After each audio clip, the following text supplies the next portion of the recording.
Welcome students, 12th standard, chapter 5, Introduction to M-Commerce. Last chapter we discussed about Introduction to E-Commerce, and now chapter 5 is about Introduction to M-Commerce. So let us see what is the difference between E-Commerce and M-Commerce. See, the basic difference between e-commerce and m-commerce is e-commerce is when we do the commercial activities using computer and internet or laptop and internet, and m-commerce is when we do the same thing using some portable devices like mobile phone, PDA, personal digital assistant, smartphones, tablets, palm top, or any other such mobile devices. So m-commerce refers to buying and selling of goods or services through the use of internet-enabled wireless devices such as mobile phone and other things. So that is the basic difference between e-commerce and m-commerce. M-commerce provides the user with the advantage of flexibility and ubiquity. That is, it gives the full freedom to the user that they can use it anywhere. It is so flexible and it can be used from anywhere. So there is no, like, as you know, we keep mobile in our pocket and we can use it anywhere. Even if we are traveling, we can use. So it can be virtually used almost anywhere. So that is what m-commerce, and that is the best part of m-commerce. Whereas e-commerce, you know, if you are using your laptop or desktop, you are bounded to where that laptop or desktop is. You cannot carry laptop or desktop everywhere. There is some limitations, whereas m-commerce is not having that limitation and can be used everywhere. M-commerce also allows real-time transactions while on the move. So as I said, if you are traveling, you can use m-commerce. So while you are on the move, you can also have m-commerce, and that gives you a real-time transaction. So that is the main difference between e-commerce and m-commerce. Uses of m-commerce, where m-commerce is used. So bank and other financial institutions are now increasingly using m-commerce to retain their business. You know that now most of the activities which are done by different financial institutions like share market and banks and loan departments and all these things are now, they are doing it using m-commerce, so that it becomes very fast and customer don't need to go to that particular place or bank or institution, and that gives advantages to both of them. Banks allows their customers to access account balance, stock codes, make transactions via mobile phone, and this is known as mobile banking or m-banking. So mobile banking, you know, mobile banking, you have your bank account in XYZ bank and you download the application of that bank in your mobile. You can do almost everything related to banking activity using your mobile and that bank mobile applications. The stock market services are also offered via mobile devices and is also becoming very popular and known as mobile brokerage. So many websites, BSE website, money control website, all these websites provides the services related to share market, and using that service again we can do all the things related to share market transactions very easily, which previously were taking too much time, but now it has become very easy to do this thing using your mobile devices. So that is also advantage of m-commerce and usage of m-commerce. Benefits of m-commerce. M-commerce is the integration of wireless networks accessed through handheld devices and internet. So m-commerce is the integration where wireless devices comes with internet facility so that we can access everything related to m-commerce activity through that handheld devices or mobile devices. So that is the benefit of m-commerce. The ease of availability and faster speed has made m-commerce more popular nowadays. So ease of availability of smartphone or portable devices or handheld devices and faster speed performance of those devices and faster speed performance of internet connection. All these things has made m-commerce more popular nowadays.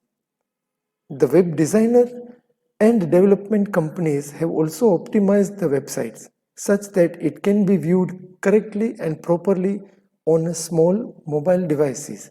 So now you know that most of the websites, they develop their website considering in mind that many people are going to see this website through their mobile device. So they optimize the website in such a way that it looks and gives best experience to the user when they view it using their mobile devices or tablet.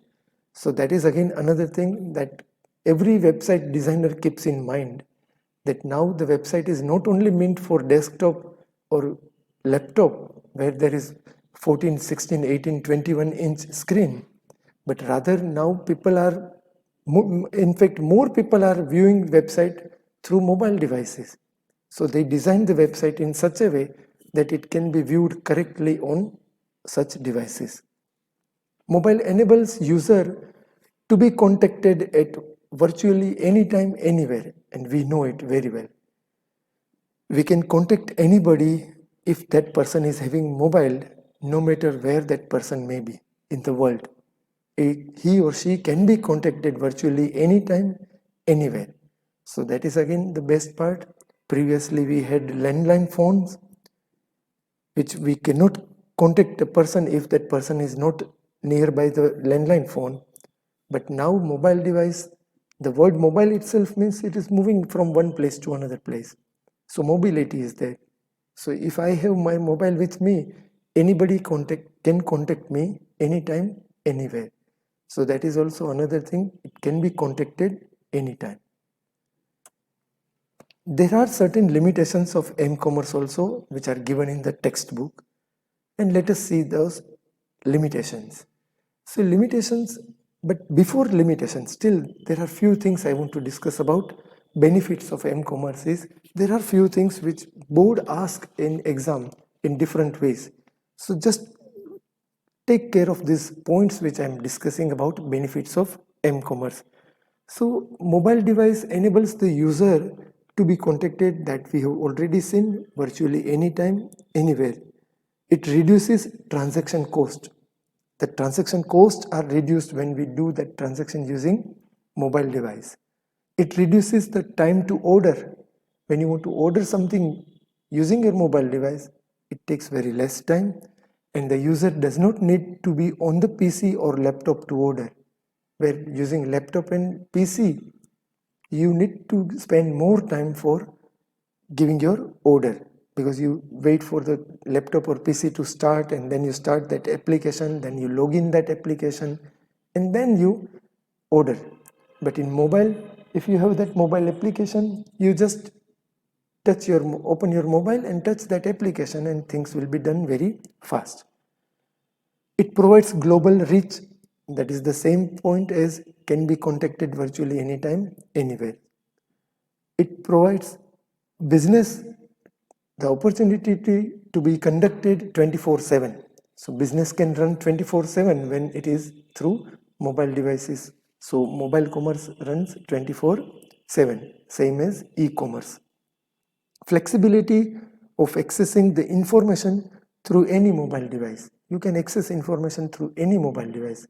Not necessarily if I am somewhere where I don't have my mobile and I want to access my account, and if somebody else is ready to give me his mobile, then even I can use his or her mobile to access my information. So that is again another benefit of mobile commerce.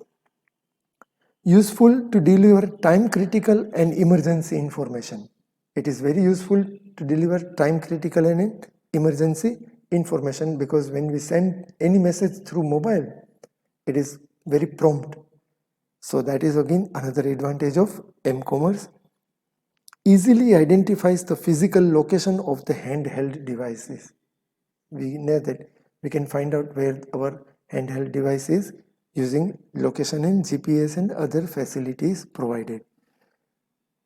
The emergence of location-based application enables the user to receive relevant information. You know, location based information means we always get advertisement and everything related to the location where we are. We never get any advertisement of Pakistan or Sri Lanka or Bangladesh or Nepal in our mobile. We always get advertisement of Indian companies and especially those companies which are around us. So that is also because of the location of the mobile device or any handheld device. Customized alerts can also be easily received on the mobile device. You know that we can receive many alerts and we can even customize that what kind of alerts we want to receive on our mobile and what kind of alerts we don't want to see. So we can block them or we can disable them. Instant connectivity and availability of faster 3G services has made m-commerce more popular. Instant connectivity, you know that mobile don't need to every time connect to internet, it is always connected. So instant connectivity, availability of faster 3G. Now this is in textbook because textbook is written 8-10 years back. Now it is 4G, so faster 4G services also has made m-commerce popular nowadays. Timely information can reach the user. If you must be knowing during this pandemic time, when school wants to send you some video or some topic or some question paper, so when they send through mobile device, through WhatsApp or through email, you know that it is having a prompt delivery. It doesn't take time. But if you send through postage, courier, then every student will receive it at different time. So that is timely information can reach to the user, and the information like flight or train schedule, delay or cancellation, all can be given to the user through these devices using SMS or mobile, WhatsApp or email or many other ways. So these are some of the benefits of m-commerce which also we need to take in consideration. And now we will move towards limitations of m-commerce. M-commerce, there are certain limitations which textbook is highlighting. The first one is handheld devices offer a limited screen size and limits the type of file and data transfer. Fine, that is true. The size of mobile device or handheld device, tablet, is smaller than our desktop and laptop computer. The type of files which are supported by mobile devices are again less compared to our desktop and laptop. And the data transfer rate may be less in mobile device. But if you see at present situation, these problems are not much serious problem. Whatever kind of files we are using through mobile, they all are supported, or we wish to use through mobile, they all are supported by mobile. So there are certain limitations which are not at present limitation. Second, user interface is less convenient. Fine, because there is no keyboard. So typing a long paragraph or 2-3 pages using mobile keyboard is not as easy as we can do it in laptop and desktop. So that user interface is less convenient. It has limited computing power, memory and storage capacity, but this is also before 8-10 years. Now you know that the computing power, that is the processor speed of present mobile, latest mobile, are almost equivalent to our desktop and laptop. Sometimes if we have old desktop and laptop, then the latest mobile will have even faster computing power, more memory, and storage capacity is fine, not that much, but still you know that there are mobiles with storage capacity as big as 1 terabyte. So that is also another thing. It offers a limited bandwidth, fine. That is also true, that it offers a limited bandwidth for accessing internet, not as fast as our broadband line or cable connection line or fiber optics. High cost of establishing mobile and wireless broadband infrastructure.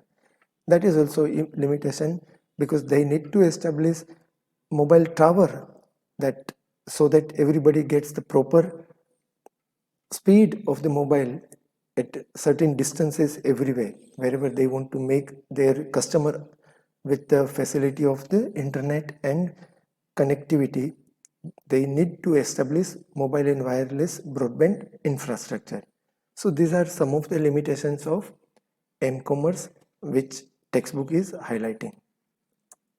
Mobile marketing and advertisement. Now these are the different applications of mobile commerce, and the first one is mobile marketing and advertising. Companies are using m-commerce to expand their services from marketing to advertisement. So now companies are doing their marketing and advertisement through mobile commerce. They keep on sending through some messages or some WhatsApp or some email or some brochures, everything. So it is very easy for them, cheap and very convenient for them to send to thousands and thousands of their customers. Mobile advertising is one of the most popular way for companies to reach a large audience. You know that they can reach to so many people around the globe through mobile advertising, and it is very cheap. So that mobile advertising is also one of the most popular way for companies to reach a large audience. Advertising on internet has become a major source for revenue for most of the portals.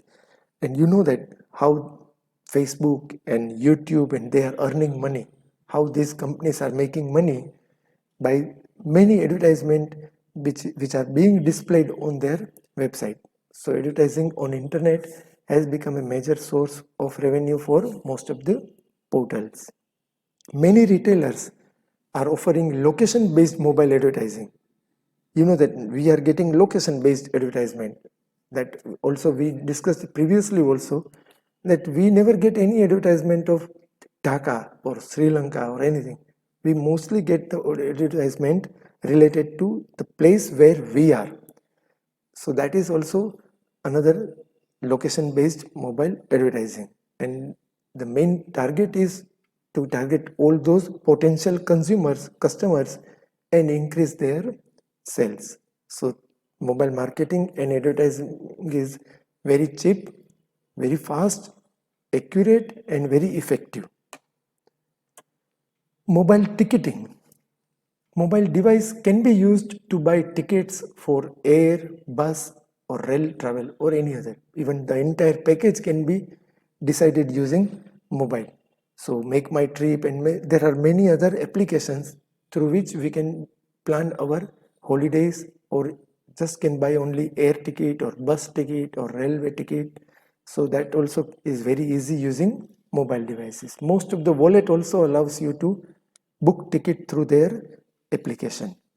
The tickets, once it is booked, can be sent to the user's mobile device, which in turn can be shown at the respective place. So no need of printing ticket, no need of sending it through courier, nothing. Everything is done digitally.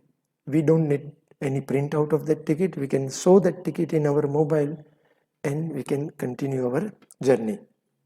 Mobile ticketing helps in reducing the traffic and the parking problems. You can understand that because we don't need to go out of the comfort zone, which are increasingly used by people nowadays. The IRCTC is a website to book railway tickets as well as even air ticket nowadays. And IRCTC means Indian Railway Catering and Tourism Corporation. So do remember the full form of IRCTC. It is Indian Railway Catering and Tourism Corporation. Mobile auction, that is Harraji, auction using mobile.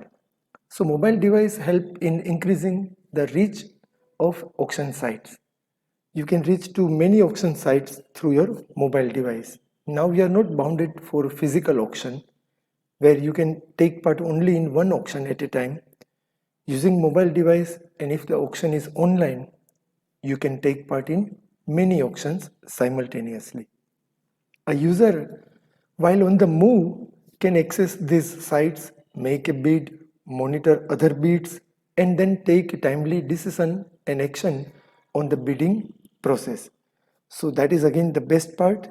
You might be in any part of the world and the auction might be going in any other part of the world. You can always cross-check through these auction sites. You can make a bid, you can monitor what other people are bidding for, and then you can even take your action or decision for the bidding process. Many of the auction sites, they have developed or built gateways and interfaces to provide access to mobile device through wireless network. So not many, almost most of the auction sites now, they have their gateway and interfaces through which we can take part in the auction. User can bid for the products using mobile device. And you know that when there is auction, there are two things. One is the bidder and another is seller. If you are giving your quotation for the price of the prices for purchasing something, you are bidder, and if you are putting something for sale or for auction rather, you are seller. So bidder and seller meets at the auction website. Mobile entertainment. Mobile devices, you know that they are being used extensively for listening to audio, viewing video, and playing games. And all these three comes under entertainment. So we use mobile for entertainment. Whenever we want to relax, we listen to some audio, some music, we watch some videos, and we play some interesting games. So that is mobile entertainment. The mobile users can subscribe to entertainment libraries also, where they can search for different songs and videos or games, and they can easily even download them in their device for playing later. Nothing much to say about this because you all have been using your mobile for these purposes that you download from Savan, or there are many websites for downloading audio, many websites for downloading video, and many other websites where you can download games. Entertainment services such as pay per download or pay per event or on subscription basis can cater to a large number of mobile users. So there are many entertainment services where they provide all the services free of cost, or pay per download. As much you download you need to pay, or pay per some certain event, or on a particular fixed subscription basis. So that also increases the user for all this entertainment activity using mobile. So that is mobile entertainment. Mobile purchase. Mobile purchase allow you customers to shop online anytime and from anywhere. So that is the best part of mobile purchase, that customer can shop whatever things they want to purchase online through the mobile applications and from anywhere in the world and at any point of time. So that is mobile purchase. Customers can browse and order products while using a secure payment method. So we can browse through all the different products available on that website, and then finally we select the product which we feel we want to purchase or of our interest, and we can make payment through a secure payment method of either using, there are many ways of payment, either you use credit card or debit card or wallet or net banking, or even you can go for cash on delivery.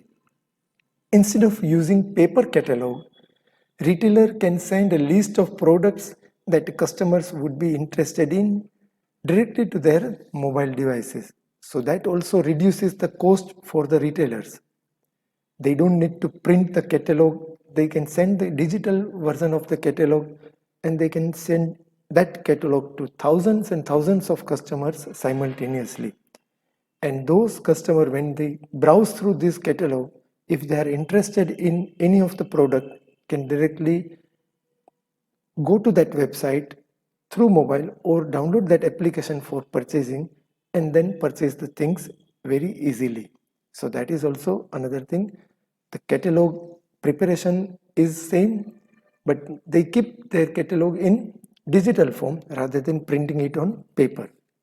The retailers can also track the customers and notify them of discounts at local stores. So retailers, if they are having some discount scheme, they might be sending the message for that, or WhatsApp or email, or through their application they might be giving some pop-up messages.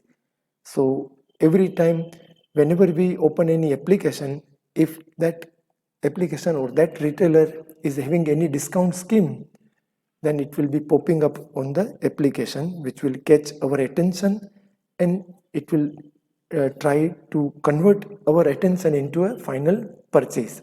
So that is how they increase their business, by marketing like this. So purchase increases through this kind of advertisement.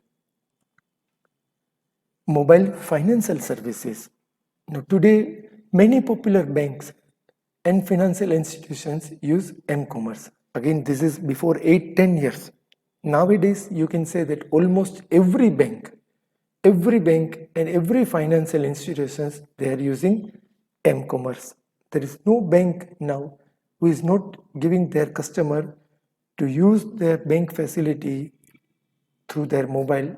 So, and if there is such bank, we will think twice to whether to opening account with such bank or not. If that bank is not providing net banking facility, then we might think twice.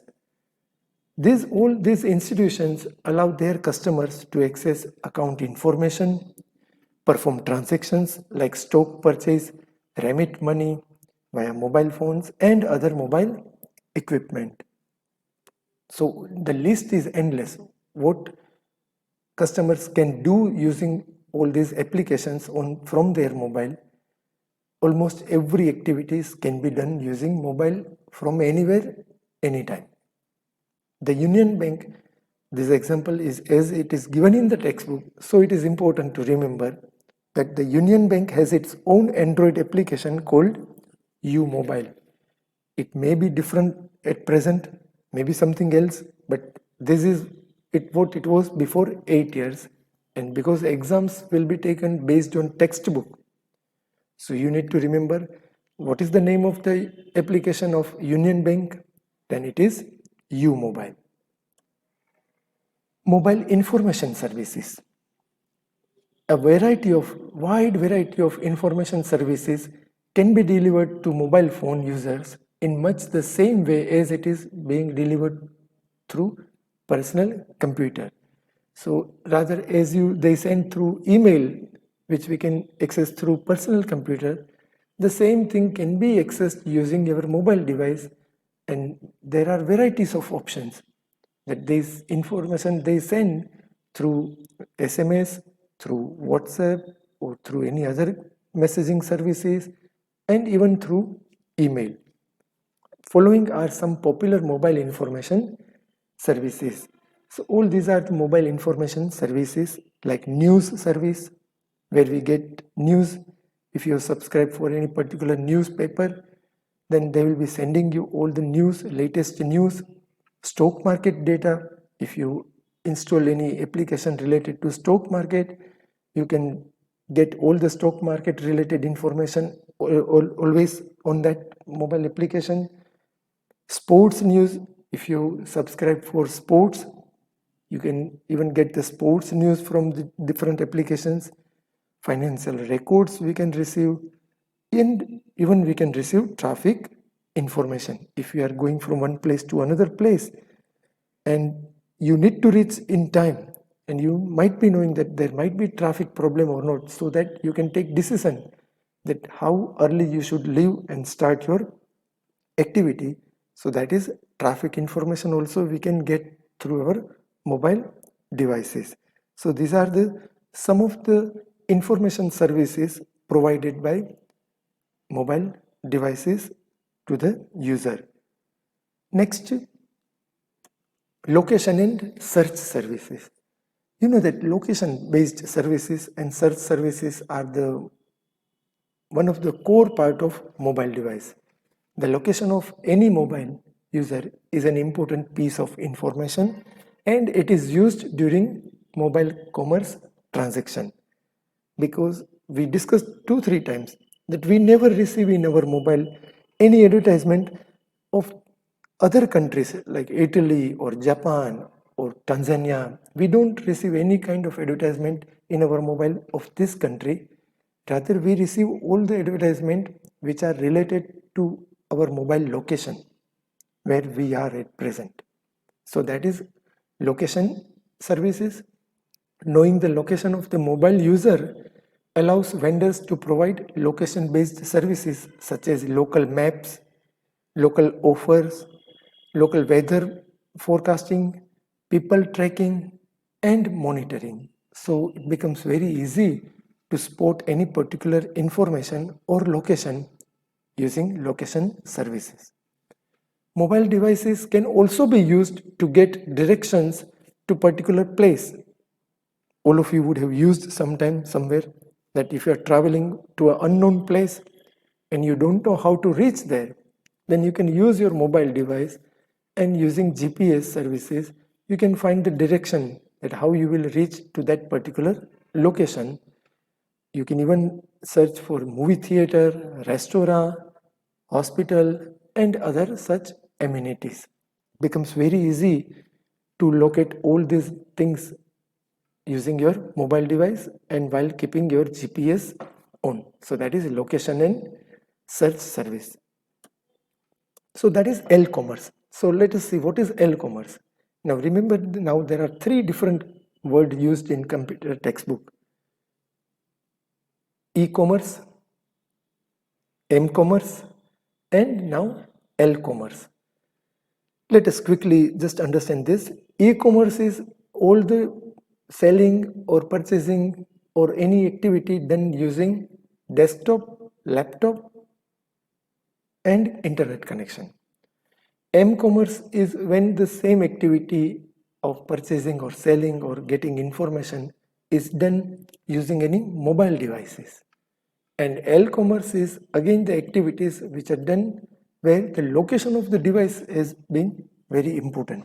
So location, when you keep your location on, and if you do any activities, commercial activity, it is called L-commerce.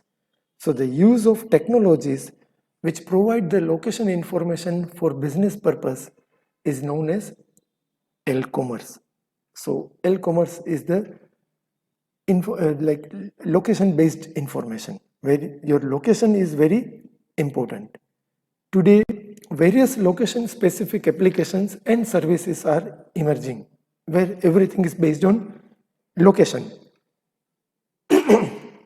These applications track the user's location in order to deliver a service or product.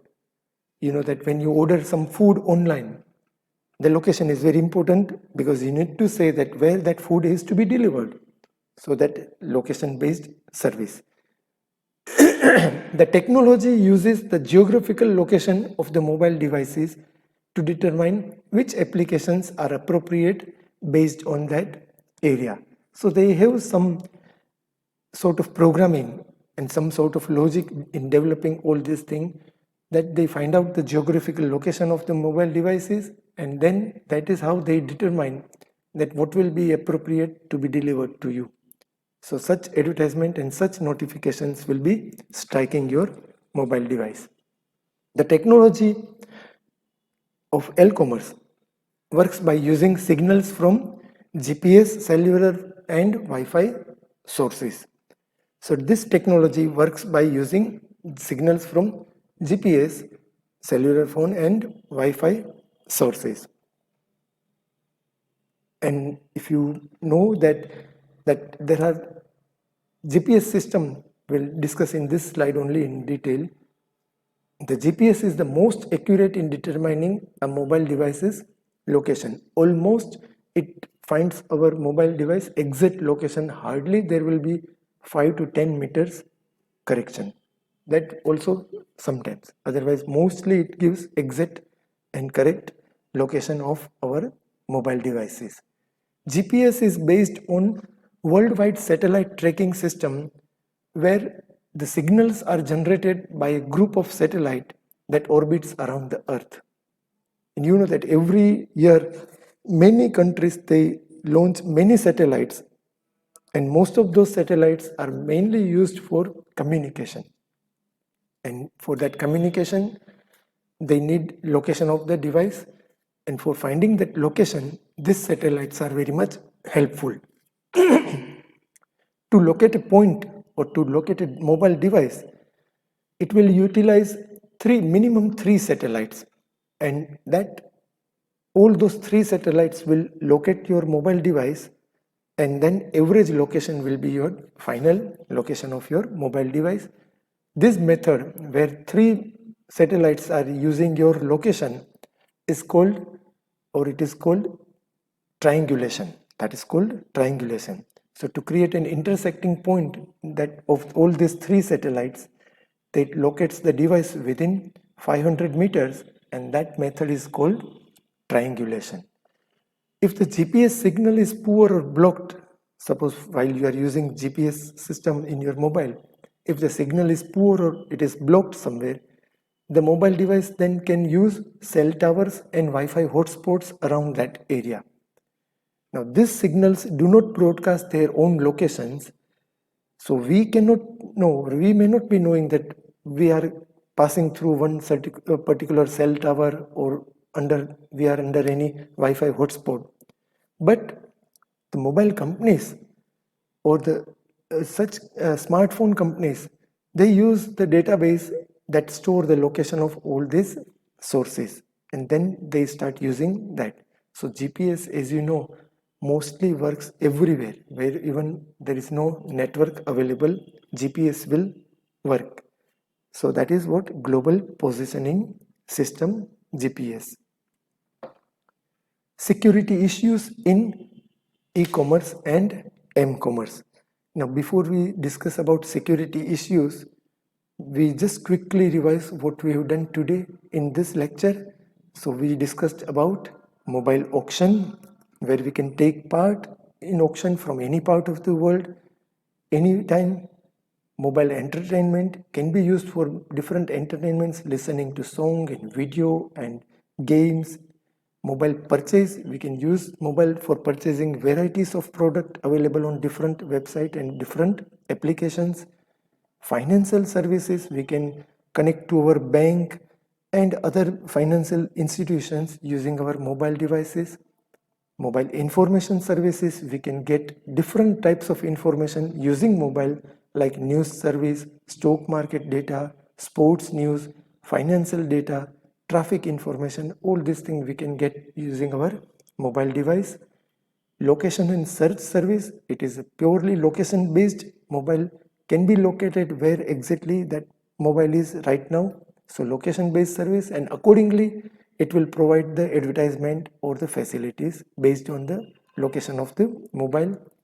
And that is called L-commerce, the use of technologies which provides the location information for business purposes is known as L-commerce. And you know that L-commerce, the most important is the signals of GPS. We need to keep our GPS on, then only L-commerce will be meaningful.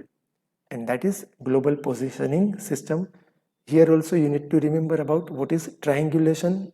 Many times it is being asked in the board exam. So what is it? That to locate a point, a mobile device will utilize three satellites, and that three satellites will create an intersecting point that locates the device within 500 meter, even less than 500 meter, and gives exact location of our mobile device. And this process is called triangulation. Now we will discuss security issues in e-commerce and m-commerce. This is the common topic for e-commerce and m-commerce. Now, what is security issues? You know that e-commerce, m-commerce activities are done with paperless and faceless transaction. So security is very important because we don't know that with whom we are doing this activity. So security becomes a priority. So internet, since it is a public network system that contains thousands of private computer network connected together, millions and millions of private computer networks connected together.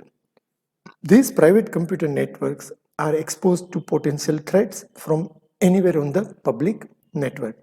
So all these thousands and millions of computers, they are exposed to many potential threats. It may be from anywhere, any part of the other network. So they require some sort of security. the valuable data or information that travels on this internet may be misused or stolen or may be corrupted or may be lost or may be hacked. So during e-commerce activity, credit card number, customers' personal details, all these sensitive informations are transmitted from one device to another device, or rather to merchant server if we are purchasing something and making payment for that. Now, this sends it to the issuing bank for authorization through payment gateway. So you know that our data, when we enter credit card number for payment or our wallet or net banking account number, bank account number, then that data travels to many different places for many different verification and authorization. So all this data where they are traveling to different areas or different machines or devices, they require so many of security. So security issues, continuing with that, an intruder means the one who wants to steal some information from the passing information over the internet. So an intruder can steal or tamper information anywhere in the world while sitting on his computer. So if I am purchasing something from Indian website, I am in India, I am making payment, and somebody is sitting in Canada, from there he can steal or tamper information. That is called intruder. So we have to be very careful and security must be tightened.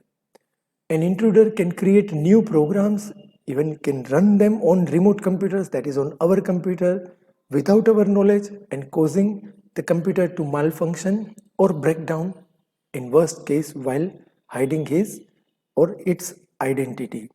So what intruder can do, can create new program and then they run that program or remote computers, that is on our computer without our knowledge, and then we'll start doing some malfunction or it might break down the entire system, and again their identity will not be revealed. The e-commerce, m-commerce sites have to keep their data more safe from all these intruders activities. So the e-commerce, m-commerce websites have more security issues and are at more risk of being targeted than any other normal website. Other normal websites where there is no financial transaction is being done, like Wikipedia or such website, intruders are not interested on hacking such devices or such websites. They are more interested in hacking such websites where there is some financial transaction is being carried out or where some sensitive informations are being exchanged. So as e-commerce and m-commerce deals with payments such as online banking, electronic transaction, all these things using credit card, debit card and wallet and many other options, these information should be protected from intruders and other malicious activities. So the e-commerce, m-commerce security must meet 4 important aspects. So there are 4 aspects which e-commerce and m-commerce activity should be reaching to or must be observing it. So the e-commerce and m-commerce security must meet 4 important aspects, and these are confidentiality, integrity, authorization and non-repudiation. Very important topics. These topics are not only for e-commerce, m-commerce. In fact, these 4 aspects should be observed by any network. Wherever there is networking of devices, they should observe these 4 aspects: confidentiality, integrity, authorization and non-repudiation. Now let us see all these four points in detail. Confidentiality. It refers to the secrecy of information so that unauthorized user cannot read it. In simple word, in WhatsApp you might be knowing that WhatsApp says that the message sender of this message is end-to-end encrypted. So that is what confidentiality. When information leaves one device, it gets encrypted, and when it reaches to the receiver end, over there it gets decrypted. So in between, during transmission, it remains confidential. So confidentiality is achieved by using cryptography, in which all the messages transmitted are encrypted and only the receiver can read it after decrypting the message using appropriate key. So they use cryptography technology. And cryptography is nothing but combination of encryption and decryption. Encryption is a process of converting normal message or normal information into unreadable information. And decryption is a process which is reverse.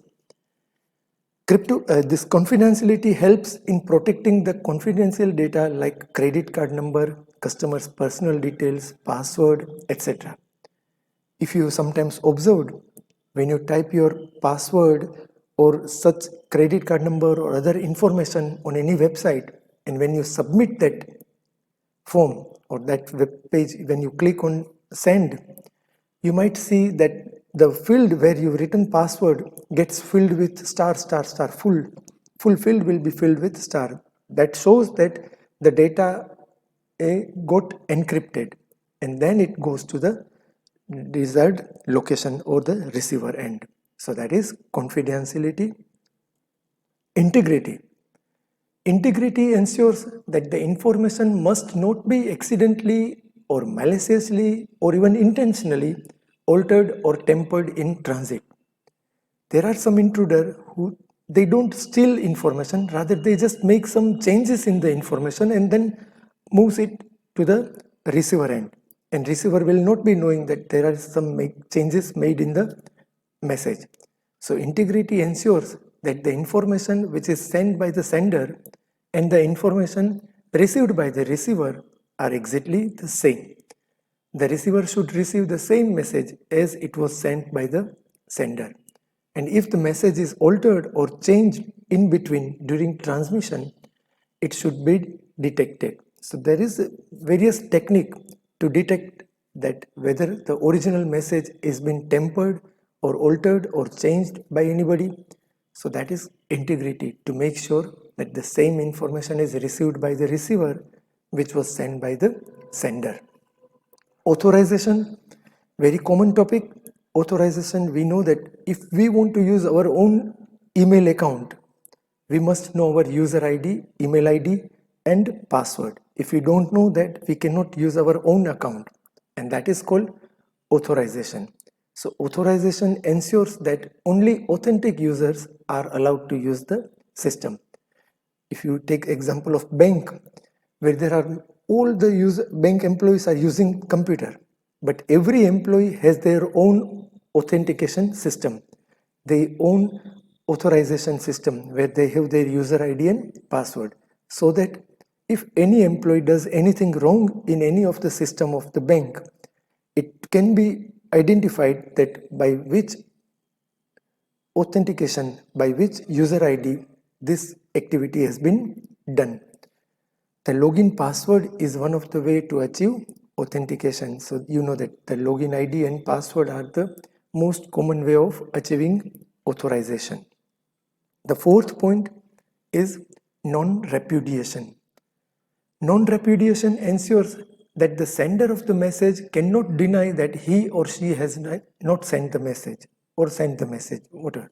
Like, non-repudiation is a technique or a facility where sender cannot deny of sending message and receiver cannot deny of receiving the message. So non-repudiation prevents sender or receiver from denying a transmitted message or received message when in fact they already did the same, or they sent it or they received it. So again, coming to WhatsApp, double tick mark if I see in my message which I have sent means it is already delivered to the receiver, and if I see blue double tick mark indicates that the receiver has already opened that message, so he or she cannot deny that he has not received the message. Non-repudiation is usually accomplished via digital signatures or a trusted third party, that is TTP. So that is done by digital signature. Either it uses digital signature to make sure that from where the message is coming and who is receiving the message, or it can be achieved by TTP, that is trusted third party. So remember, these 4 points are very important for the security in e-commerce and m-commerce: confidentiality, integrity, authorization, and non-repudiation. Now we shall discuss about internet security threats. You know that e-commerce and m-commerce activities are totally done using internet, and when data are traveling through internet, it come across many security threats. So let us see that which are the different security threats and what kind of harmful activities it does with our data, with our computer. So while using computer and internet for e-commerce and m-commerce activities, we come across many potential threats. And these are the programs. Threats, they are the programs that disturbs the network activities and even sometimes unlawfully accesses the data which are not supposed to be accessed by anybody else, the private data. The following are some most common threats that are found on internet. They are malicious code, sniffing, denial of service attack, cyber vandalism, and spoofing. So let us discuss these 5 different security threats, that how they do their unlawful activities to play with our data and sometimes to play with our very sensitive information which we are providing on any website while using internet. Malicious code. Malicious code is one that causes damage to a computer or system. It may be different types of damage. The damage can be vary from many different categories. Some may just slow down your system, some may create different folders, some may create some different files. So that is what malicious code will cause some kind of damage to our computer or our system. Malicious code can either activate itself or it can be like a virus requiring user to perform an action such as clicking on something or opening an email attachment. So again, malicious code either sometimes they can get activated itself. Some malicious code are date based, time based. They activate on particular date or during particular time. And some of the malicious code requires users to perform some action. When user does some action, either clicking on something on website or opening an email attachment which were not scanned properly, and the malicious code with that attachment will enter in our computer without our knowledge. Malicious code can also affect a network. It can send messages through email and even can steal information or cause even more damage by deleting some important files. So malicious code are very dangerous, but as I said, there are different types of malicious code where some malicious code are not very much harmful. They do definitely do something wrong with our system, but not very deadly malicious code, and some of them are very deadly.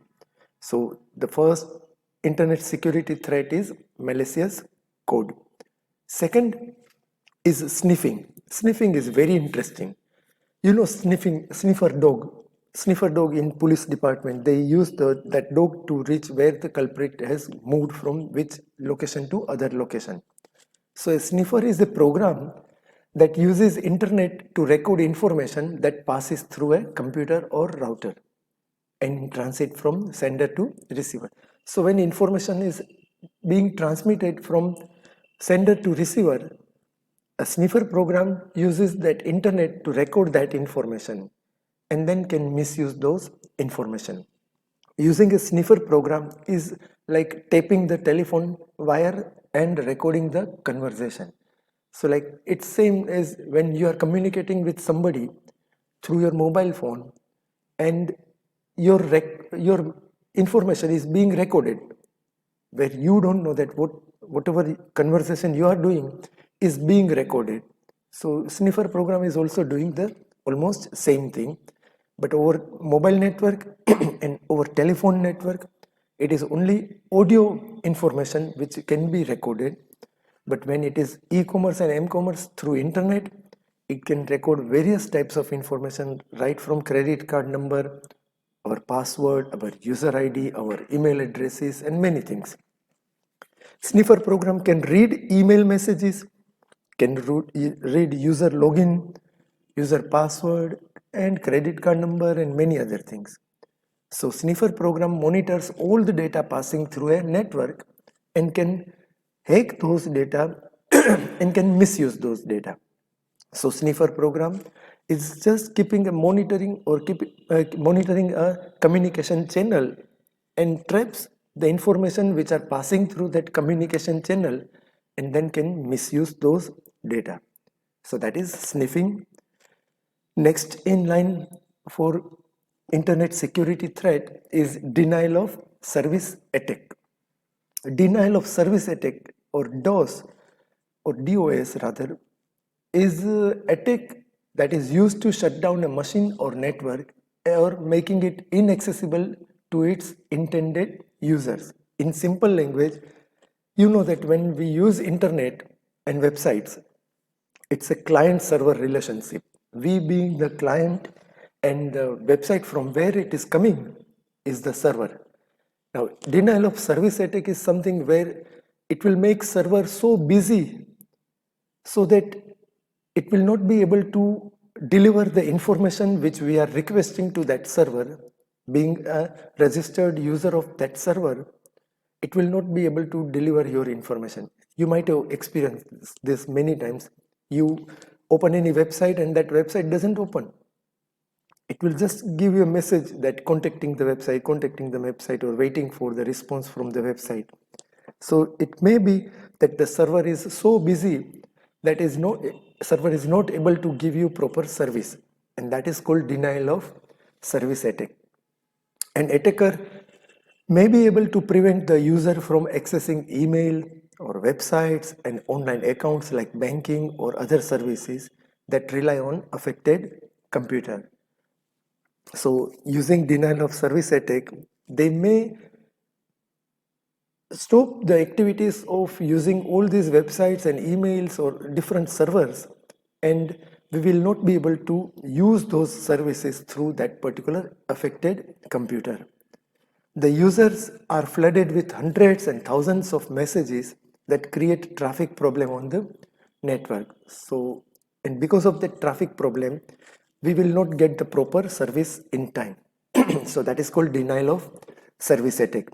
One simple example we can take that suppose somebody creates a virus or a program, small simple program, which opens login page of any website, let's say for any email website, and randomly using software fills all the field and submits the form creating new account.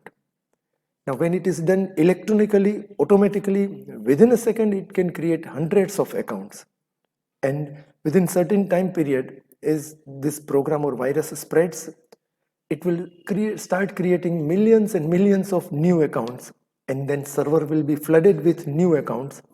So in such a way that server will not be able to actually give the information or the services to existing account holder, and that is called denial of service attack.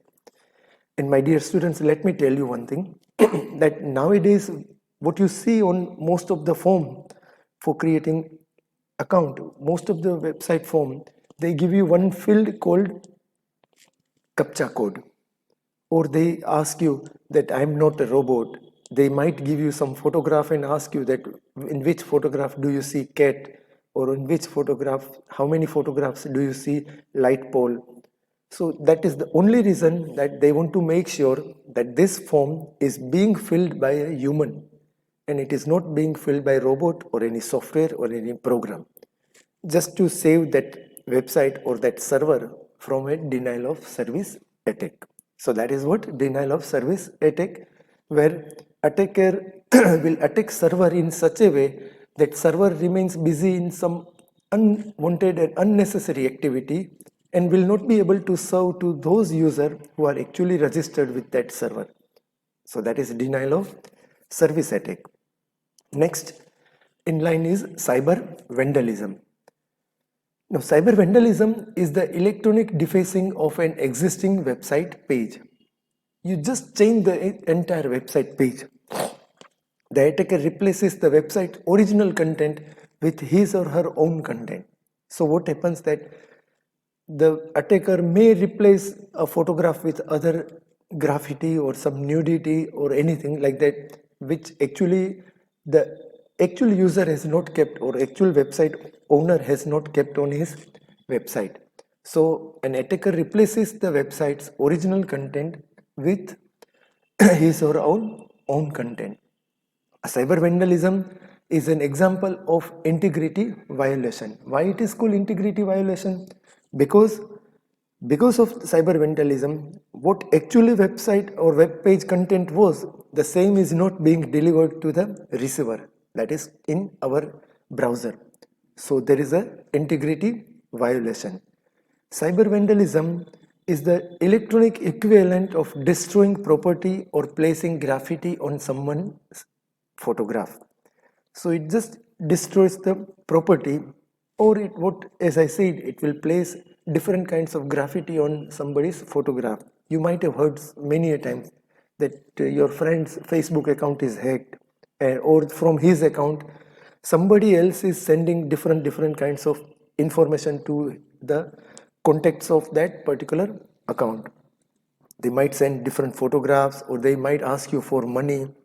So that is one sort of cyber vandalism. And there are many such cases of cyber vandalism where the business content is also replaced by offensive material. So cyber vandalism is a very serious matter, and we have to look into that to keep our computer and all our accounts, whichever email account or social media accounts we are using, to safeguard from cyber vandalism.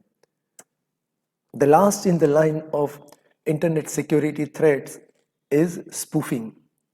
Spoofing, which is also known as masquerading, is a pretending to be someone you are not actually, or it representing a website as authentic when it is actually a fake one.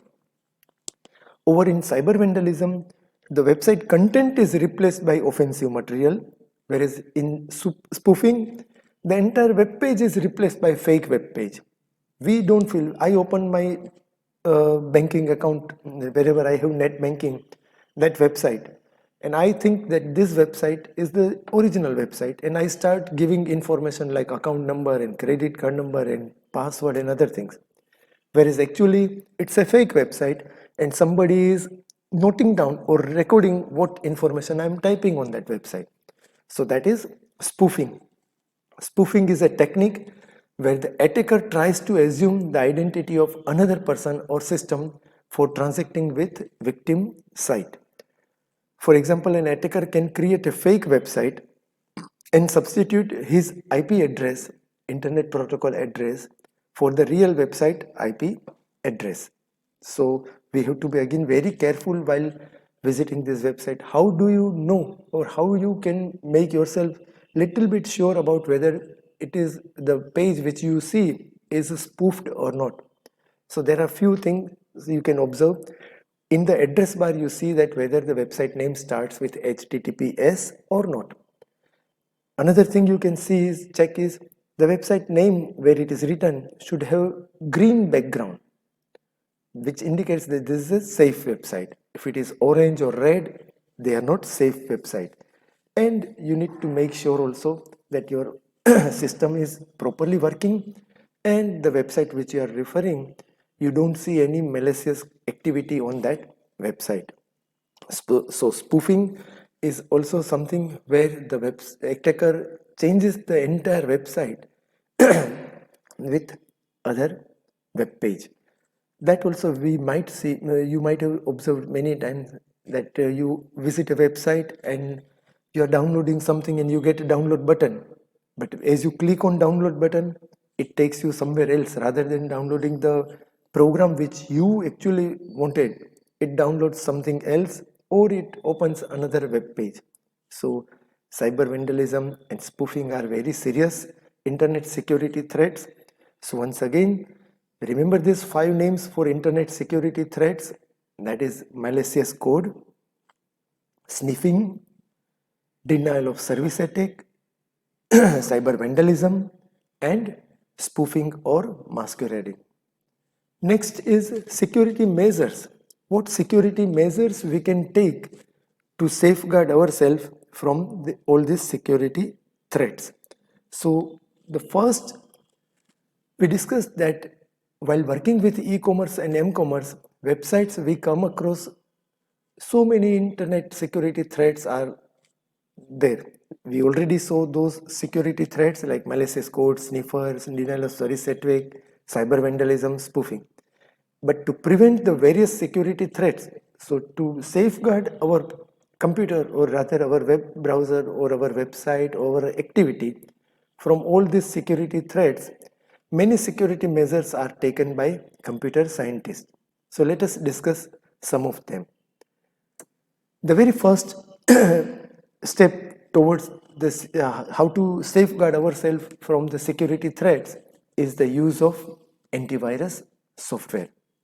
Antivirus software is a computer program that detects, prevents, and takes some action to remove the malicious codes like viruses, worms, and Trojan horses from the infected system.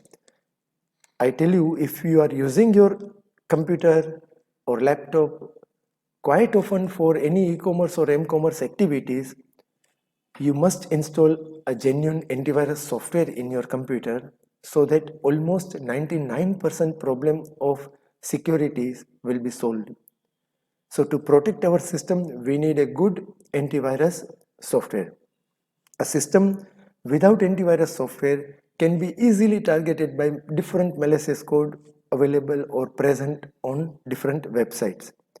The infection may be simple, so like when all, if you don't have antivirus software, then the infection which your computer may get may be simple or may be very dangerous also. So simple like causing some strange noises or some displaying different pop-ups, or sometimes deleting very important files, or slowing down the system, or even can damage, sometimes can damage hardware also, or destroy the entire computer system.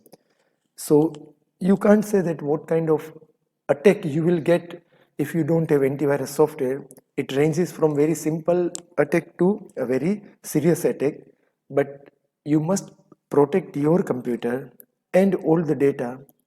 To safeguard it, you must have an antivirus software installed in your computer. And once a system is infected by virus, it will spread by attaching to other programs and files within the system. Once any malicious code enters in your computer, then they will start replicating itself in your system. So virus not only replicates itself within the system, but even can spread by attaching to other files and programs within the system. So if your system is a part of network, then that virus may travel through the communication channel and go in other system also. And then it will affect the files on other system also. So you have to be very careful while working using internet, and especially when you are having a network, antivirus software is a must to safeguard your data. The most common way a system is attacked is through infected attachment to email. So you need to make sure that the attachment which you are downloading has been scanned properly by the antivirus software. If it is not scanned for any reason, it is advisable not to download such attachment and to remove it or to delete that email. Today we have antivirus software for even mobile devices also, and it is very important to keep antivirus software regularly updated because new virus signatures are coming every day. And if you don't update your antivirus software, then again that software or antivirus software may not be able to identify the latest new virus. So in order to have full protection of your system with all the latest against all the latest viruses, you must update your antivirus software periodically, either every alternate day or at least once in a week. So that is antivirus software for taking security measures. Next in line is firewall. Firewall is for organization. It is not for an individual system user. The organizations where they are having their own websites and they have to control the access to the network services both from inside the organization and from outside. So where organization having a website or an open internet connection which anybody can use, any unknown person can use, then they have to see that they control the access to the network services from within the organization and from outside the organization. The most commonly used network protection barrier between the computer's network and outside world is a firewall. So using firewall settings, we can control how unwanted people, those who are using this network, unknown people, they can be restricted to access the data of the company's inside network.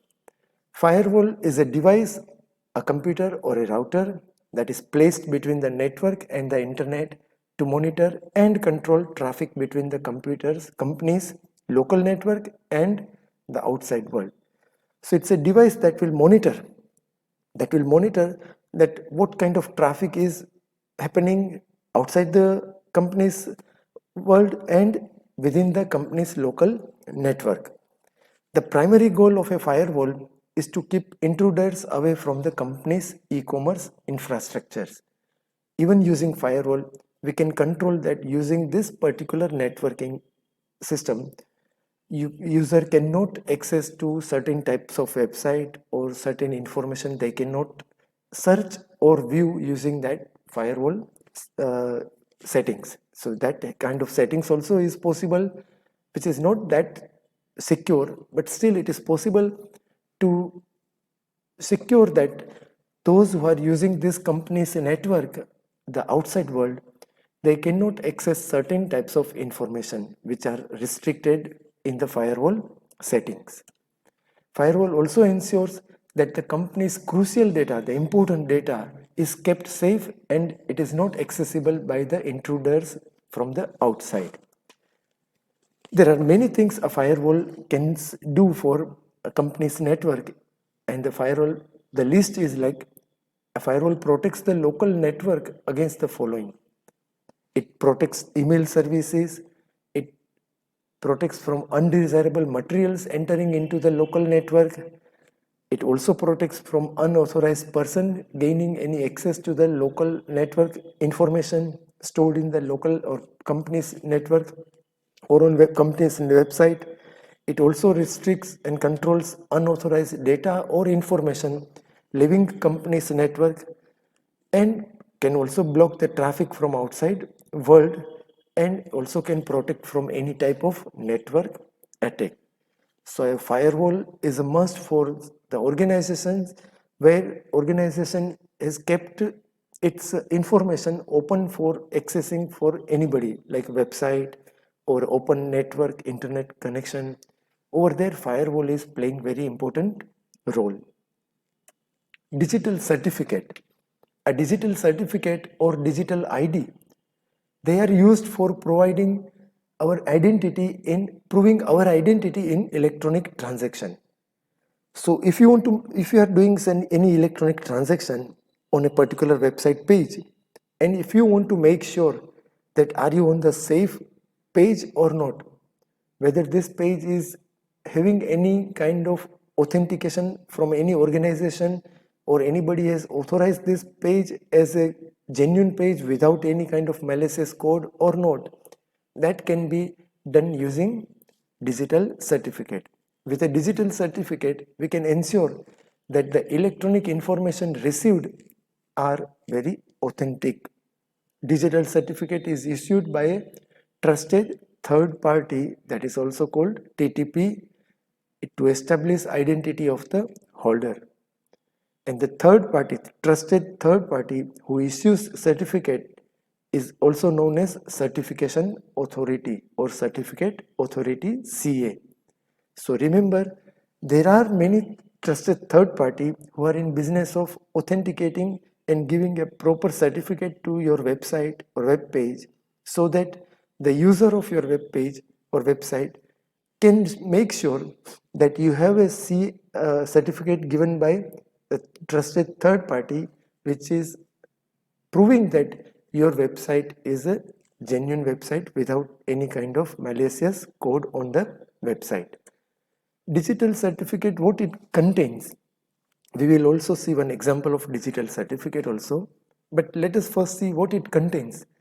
So a digital certificate contains holder's name, a serial number. It also contains expiration date when this certificate is getting expired, so that you need to again renew it. A copy of the certificate holder's public key, which is used for encrypting messages and digital signature.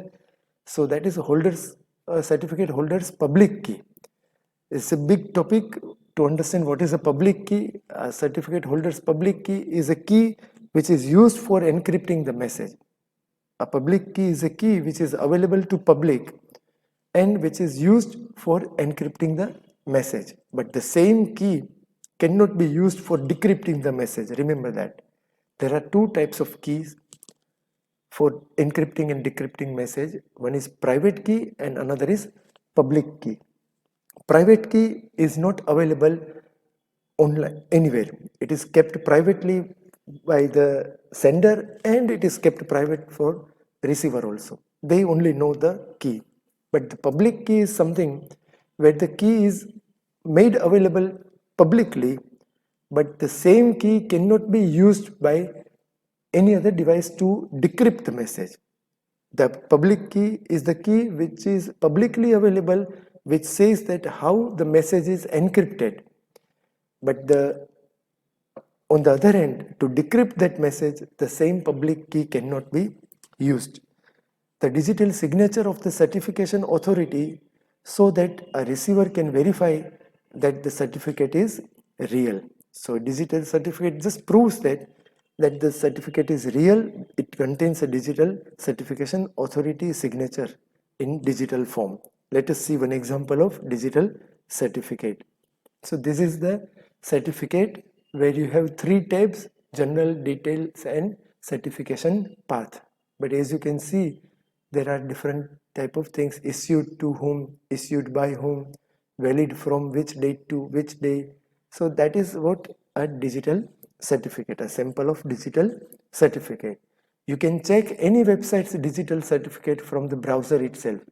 Every browser has different options to check the digital certificate, but it can be easily checked from the browser of the digital certificate of that particular web page which is open.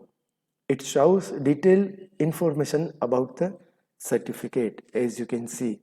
So this is what digital certificate, which again makes sure that the website which we are viewing and where we are doing some activity is a genuine website which has got a certificate from certification authority, that is CA, and it is provided by a trusted third party, TTP.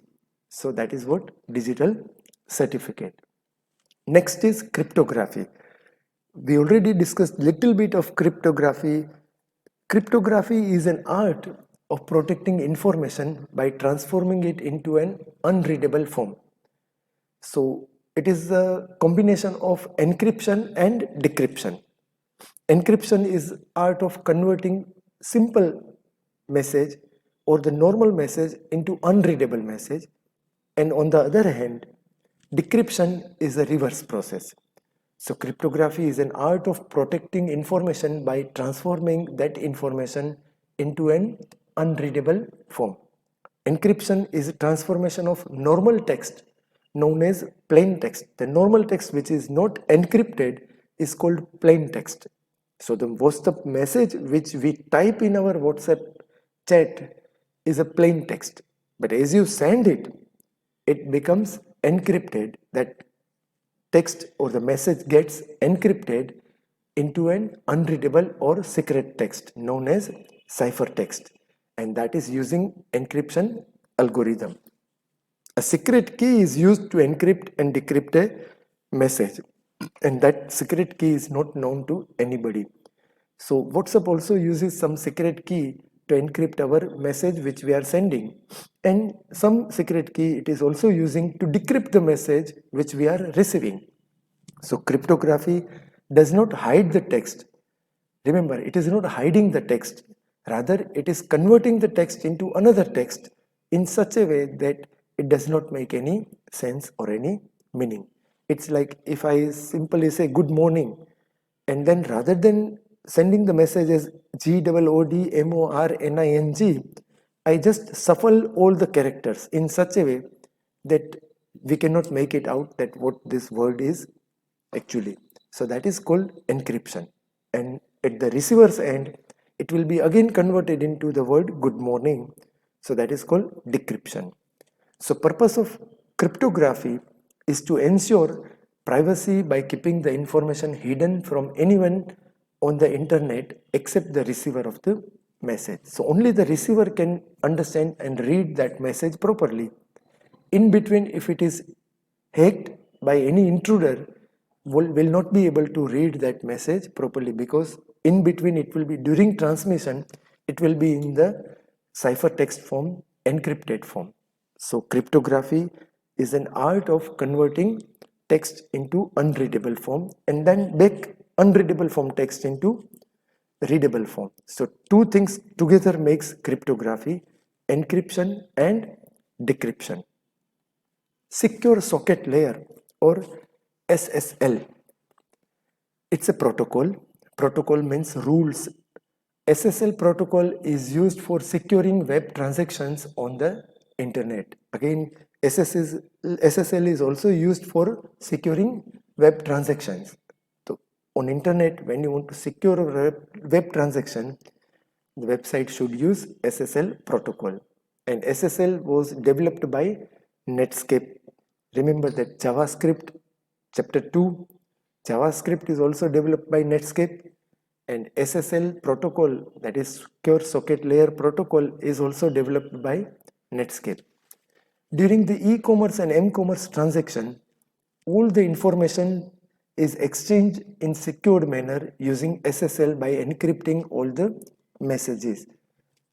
SSL also provides the authentication of the merchant or shopper using a digital certificate. So remember, SSL is something where digital certificate and cryptography both are combined, and it provides security for the web transaction. To identify whether a site is secured or not, a security logo is present on the website on that screen. The other indication of the security is that the website address starts from HTTPS rather than only HTTP. So wherever you see the website beginning with HTTPS, you can make sure that that website is a secure website using secure socket layer. So that is, these three things are very interesting, which makes our web transaction secure from malicious activity, that is digital certificate, cryptography, and secure socket layer. Legal issues in e-commerce and m-commerce. You know that e-commerce and m-commerce are the activities which are being carried out on using internet, where there is no paper, no face, no cash. It is faceless and paperless transaction. So there are chances, and even there is no geographical limitations. You can do any e-commerce activity from any part of the world to other part of the world. So no geographical limitation also there. So there are chances of some legal issues arising during e-commerce and m-commerce activity. So as e-commerce and m-commerce activity is performed on global internet without observing national boundaries, that is no geographical limitations, it faces many legal challenges, because then when there is no boundary, every country has different conditions or different laws. So there are chances that our e-commerce activity may incur some legal challenges. Enforcement of legal rules and regulations provides confidence to the customers that their personal information remains secret and will not be misused. So that enforcement of legal rules laid by the government and regulations provides confidence to the customer. So if those rules are regularly enforced on the website holder, then the customers will be very much secure that their informations are not being misused. Security is must in e-commerce and m-commerce as customers provide their very sensitive information like account number, password, credit card details, and many other important information. Many countries have already established their legal framework for e-commerce. Most of the countries have already established their legal framework for e-commerce and m-commerce activity. Indian government has also established the IT laws under IT Act. Here IT is not income tax laws, it is information technology laws. So Indian government has also established the information technology laws under the Information Technology Act, and using that act and law, all the legal issues arising through e-commerce and m-commerce are settled down. So that is legal issues in e-commerce and m-commerce. Next lecture we will see securing intellectual property. Before that, very quickly just see the main topics which we discussed in last two lectures, because these are very interesting topic and new topics. I will advise that if you want to know something new about all these topics, because these topics are given very small information, very less information in the textbook, but these topics, all the topics are very interesting. So for malicious code, sniffing, denial of service attack, cyber vandalism, spoofing, all these things, for all these things you can refer to Google and you can search this topic and read the topics in very much detail to understand it properly. They are very interesting. If you are planning for cyber security courses or computer courses, all these topics are very important for you to understand properly. Even you should know whether you are going for cyber security or not, whether you are going for computer or not. But if you are using internet and computer for any kind of e-commerce activities, then you must know that what are the different threats and how you can safeguard those from your computer by using antivirus software, by firewall for organizations, digital certificate from the website, and to check that certificate which is issued by certification authority CA. The different information we get from digital certificate, a simple digital certificate which shows you the different details of what it provides to the user, cryptography where we convert plain text into ciphertext from receiver side, and then ciphertext into plain text at the plain text to ciphertext at the sender side, and ciphertext to plain text at the receiver side using a secret key. Then secure socket layer, that is SSL, even to make sure that the website address begins with HTTPS rather than HTTP. So all these are very interesting topic for securing your transaction, your e-commerce activity on your computer or laptop. Legal issues also, there are many legal issues arising because there is no boundary, there is no face, there is no cache, nothing is there. Everything is done digitally, electronically on website. So it requires some legal issues to be settled down, and for that every country has their own IT laws under IT Act.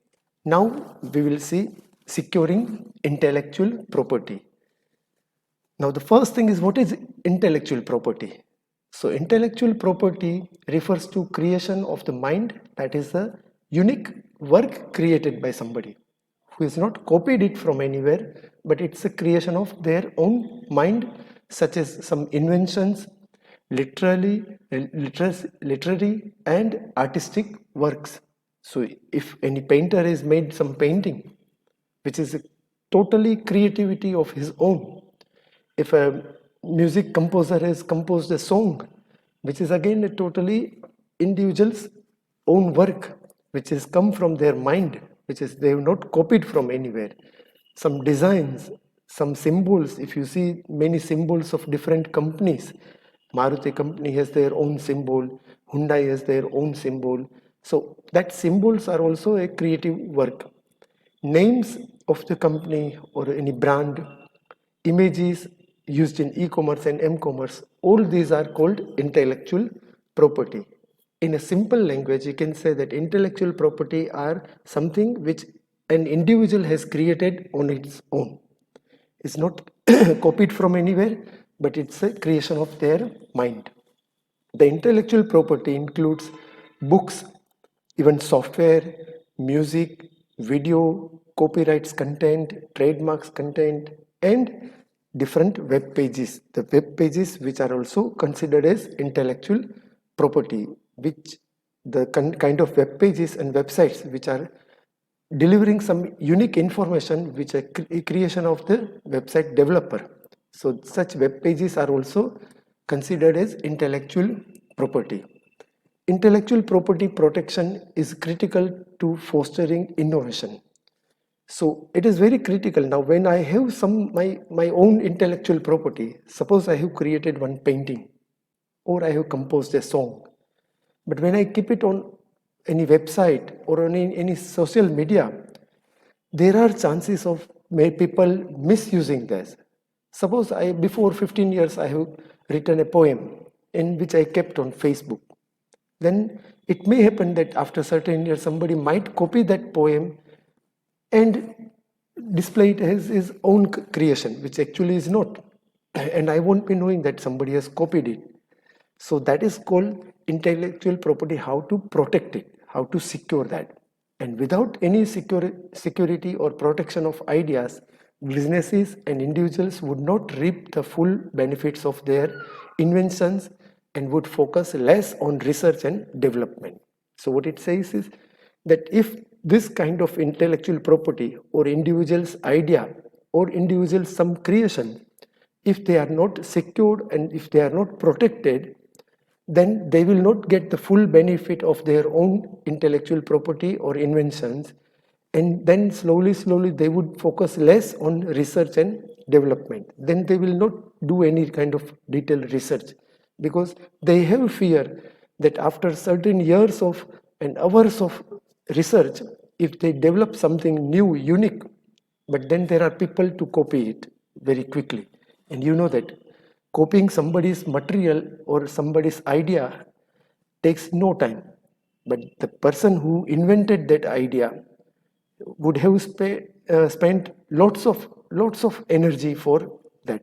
So securing intellectual property is one of the most important part of web activities.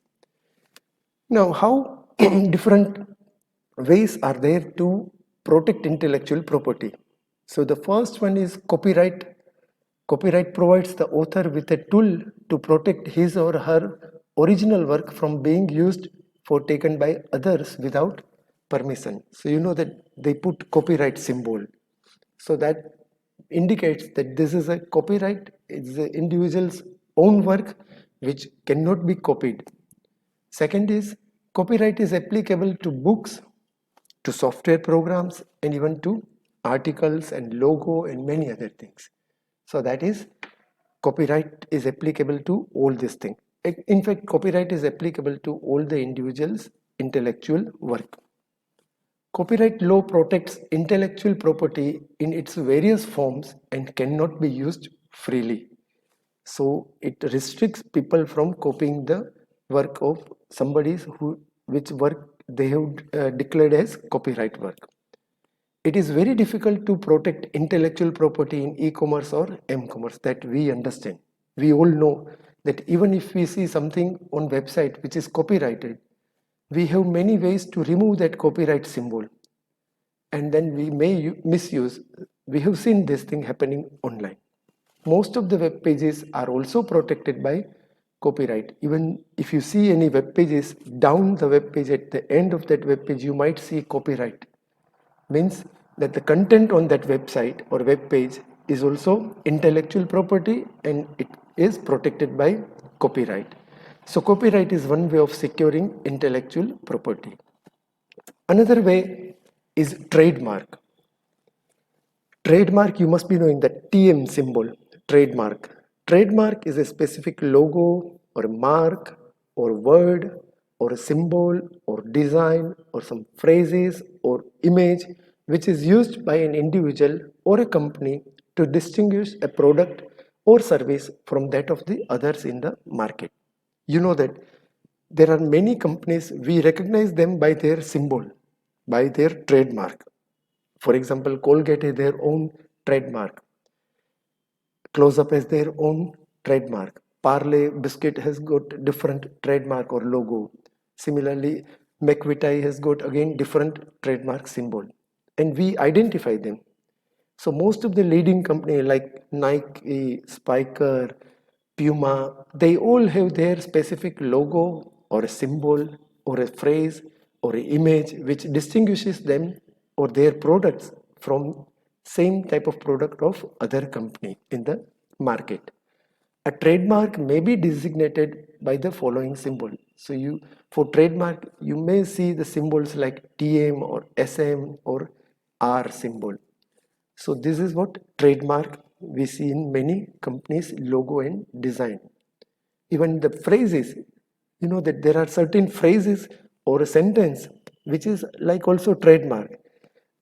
So there are you can see many advertisement where they have their slogan which is also trademark, like Amul butter or Amul doodh pita hai India or something like that. So they have their own tagline which is also a copyrighted or registered symbol or sentence.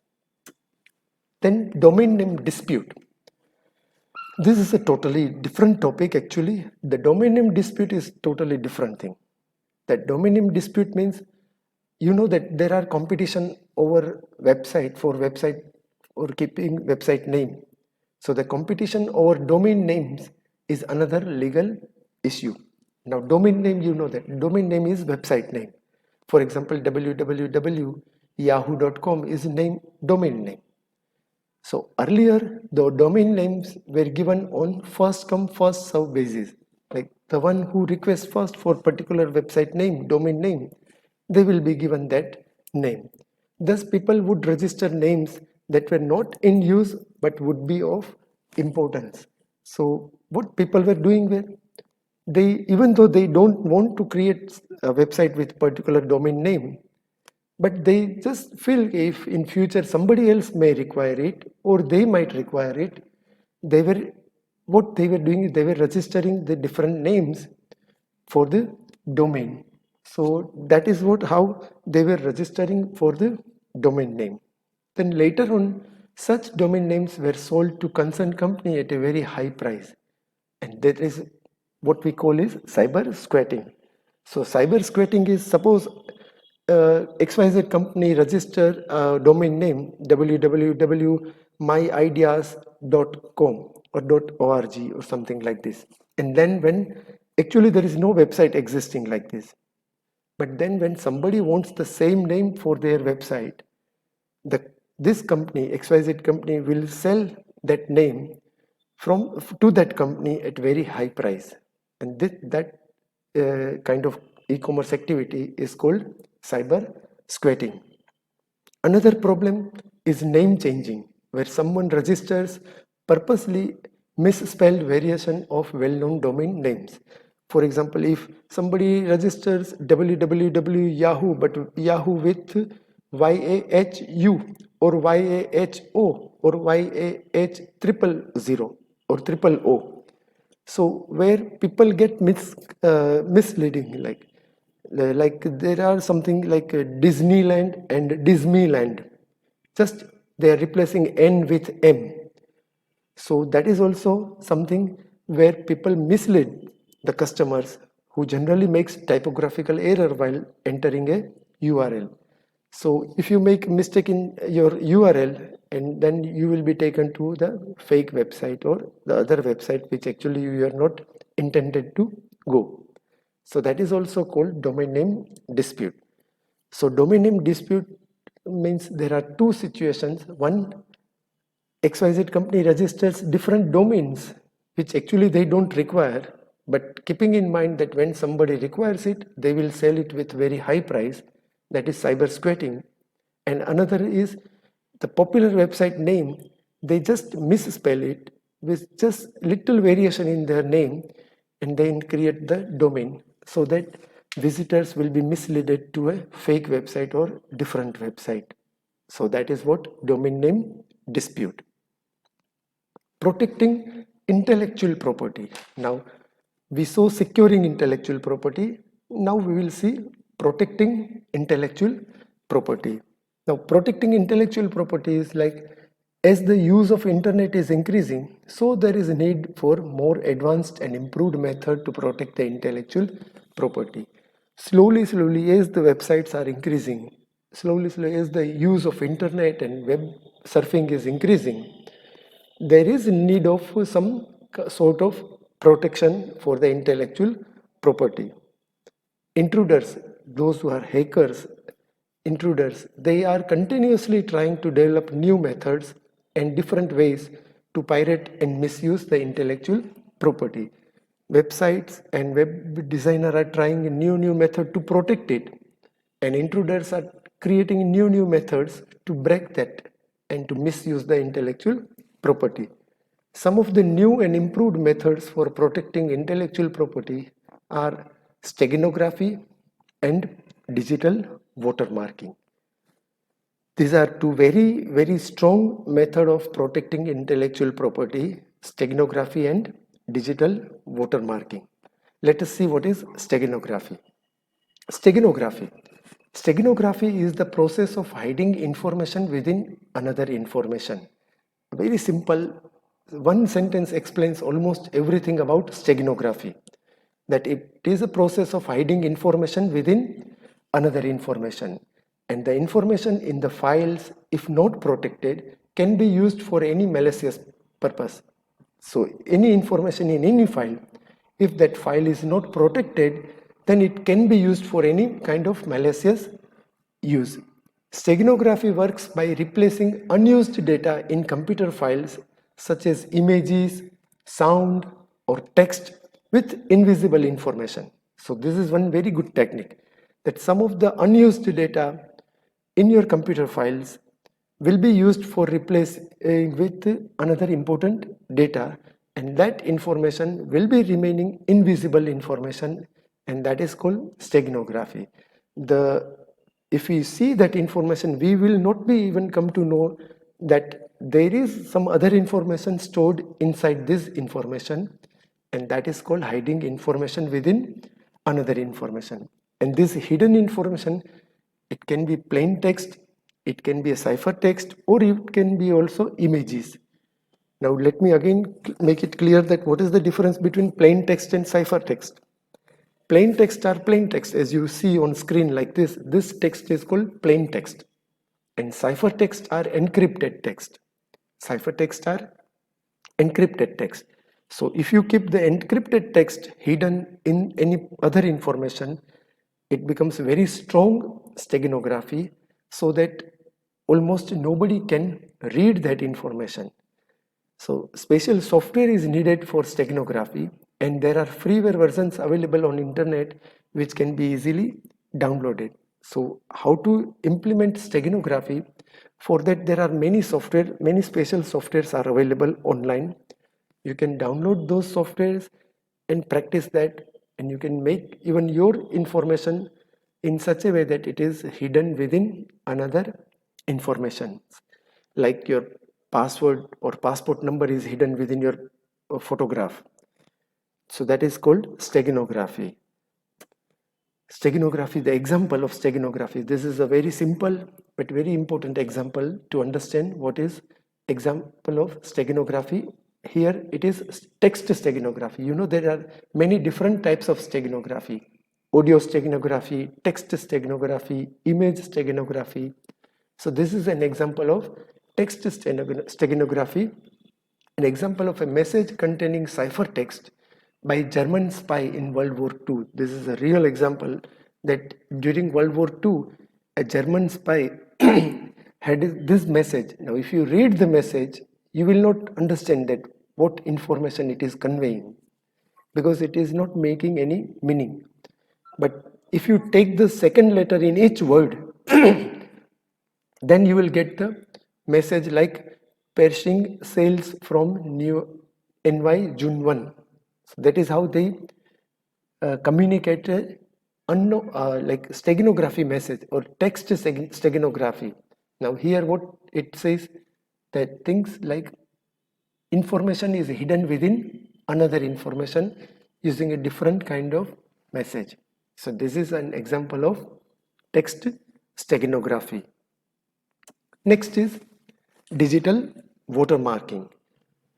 Now the watermark is a digital code that is inserted into an image, audio file or video file which can identify the file's copyright information.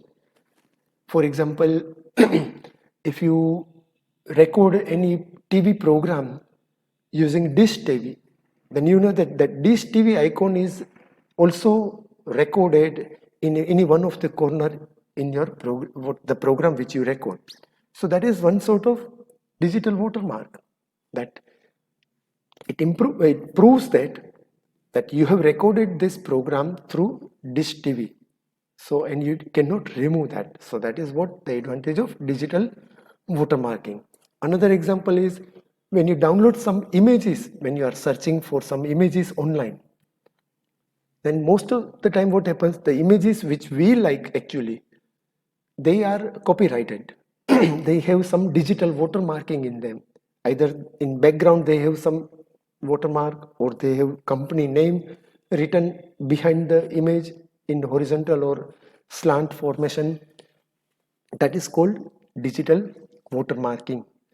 So watermarking also allows hiding information in a totally invisible manner. That is also another way of watermarking, that it allows to hide information in totally invisible manner. You even don't see that there is a digital watermarking.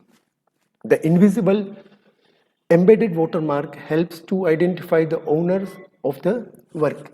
And simple example, it can be like when somebody puts a mehendi on their palm, and the mehendi, the one who is making that mehendi will hide or do some sort of design or name somewhere written in the mehendi, which reveals that this is her own work, intellectual work. So that is called invisible embedded watermark, that helps to identify the owner of the work. Digital watermarking may be useful to set up controlled audio distribution and to provide efficient means for copyright protection.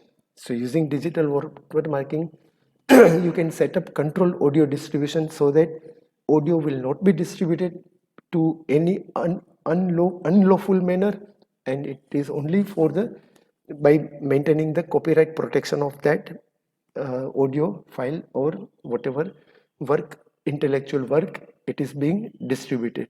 So that is digital watermarking also helps in protecting intellectual property.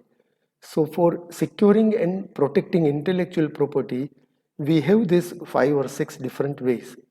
So for securing, we have copyright, we also have trademark symbol, we have domain name dispute. Then for protecting intellectual property, we have steganography, the process of hiding information within another information, and digital watermarking, a digital code that is inserted into an image, audio or video file. So that is digital watermarking. In the field of data security, watermarks can be used for certification also and for authentication also.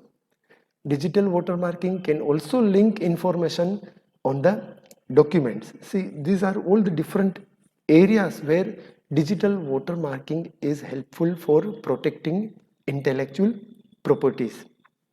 Let's say we take one example. The name of a passport owner is normally printed in clear text, that is in plain text, which can be easily read. But using digital watermark, the name can also be hidden in the passport photo. Now, that name is hidden in the unused binary digits of the photograph in such a way that we don't see any change in the photograph. But through a special software, they can make it out that the photograph and the passport number both are same, or is there anything which they might have played with? So that is what, again, one of the example of digital watermarking. A visible digital watermark can be also added to any image using photo editor tools like GIMP. GIMP is a Linux based photo editor tool, like as we have Photoshop. Similarly, GIMP is also a software, but it is a free open source software for editing photographs. So a visible digital watermark can be added, but you know that it can be also added using Microsoft Word.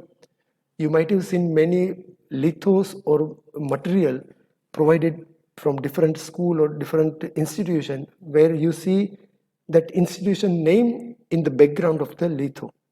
So that is also a visible digital watermark. That is called visible digital watermark, which you know that is not possible to remove. If you get the photocopy or Xerox of that particular page, which is a misuse of intellectual property. Suppose I have XYZ institutions litho, which is only meant for the students of that institution. But if I do the Xerox or photocopy of that particular litho, it is a violation of intellectual property. But you know that we don't have any way to remove that digital watermark or the visible watermark from that litho. So these are some of the ways by which computer scientists are trying to protect and secure intellectual properties which are being displayed on computer website, different website. Now we are approaching the last topic of chapter 5, and that is payment in e-commerce and m-commerce. As you know, any e-commerce and m-commerce activities where there are sellers and bidders, or where there are e-commerce company and consumer involved, there is the end of that activity comes with the payment. So if you are purchasing some services or some product online, the end of that activity would be the payment. The last phase of that activity would be payment in e-commerce and m-commerce, and which is a very important thing and should be observed properly so that safety is maintained. So payment is one of the most important aspect of e-commerce and m-commerce. It is off over there. There is a typing mistake. Electronic payment systems are becoming more and more important to the online business processes. Now, as companies are looking for different ways to serve the customers faster and at low cost.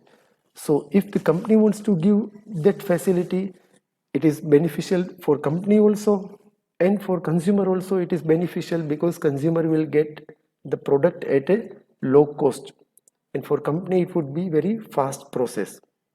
Electronic payment is a financial exchange that takes place between two different parties, and that is online between buyer and seller, or between e-commerce website and consumer, or between two consumer, or between two business organization that we discussed in chapter 4, if you remember. That is e-commerce model. So B2C, over there the electronic payment is between business and consumer. C2C, the payment would be between two consumer.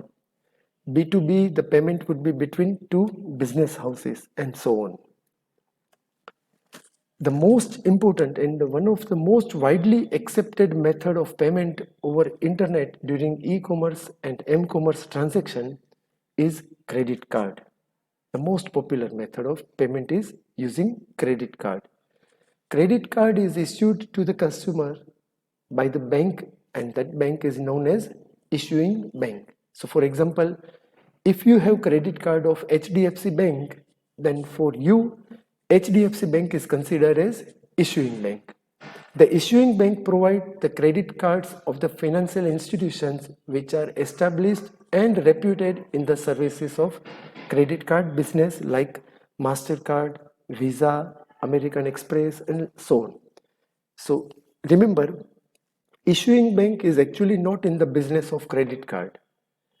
They have tie-up with many financial institutions which are established and they are reputed for the providing the service of credit card, like MasterCard or Visa. So if you get credit card from any bank, you will see that on that credit card either MasterCard symbol would be there, or Visa symbol would be there, or American Express, or these are the most popular credit card business.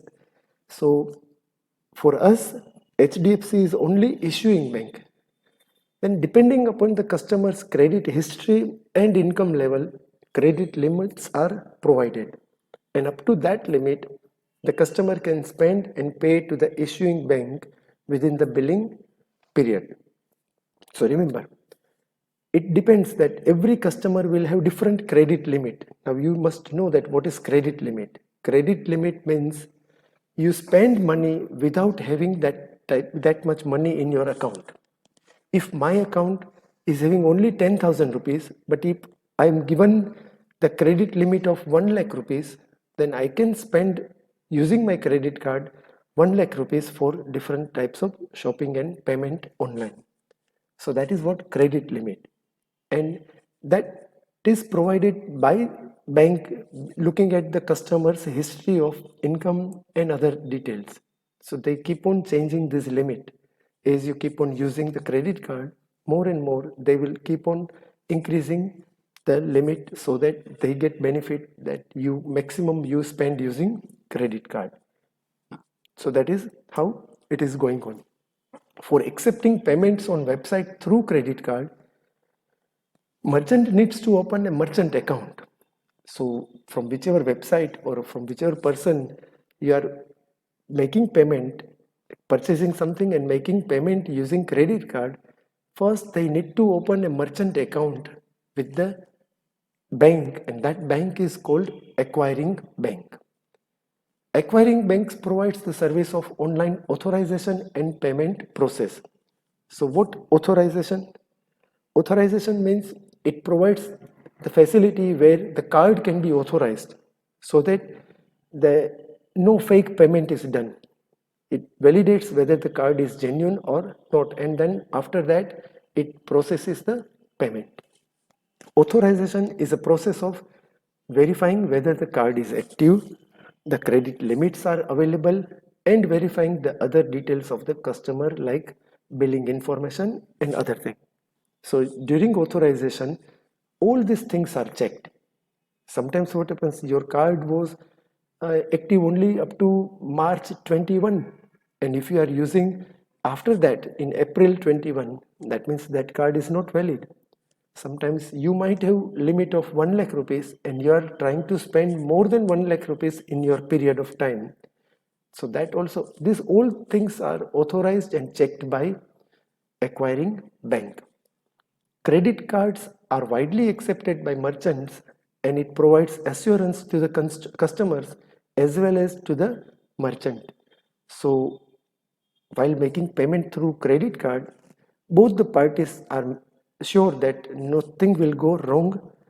Credit card owner are sure that the same money will be deposited or taken away from their account after a certain period of time depending on the credit period, and the website also gets assurance that the payment is done properly from the credit card holder. So that is what credit card, why it is used widely, because both the parties, that is B2C, business and consumer, they all are getting assurance.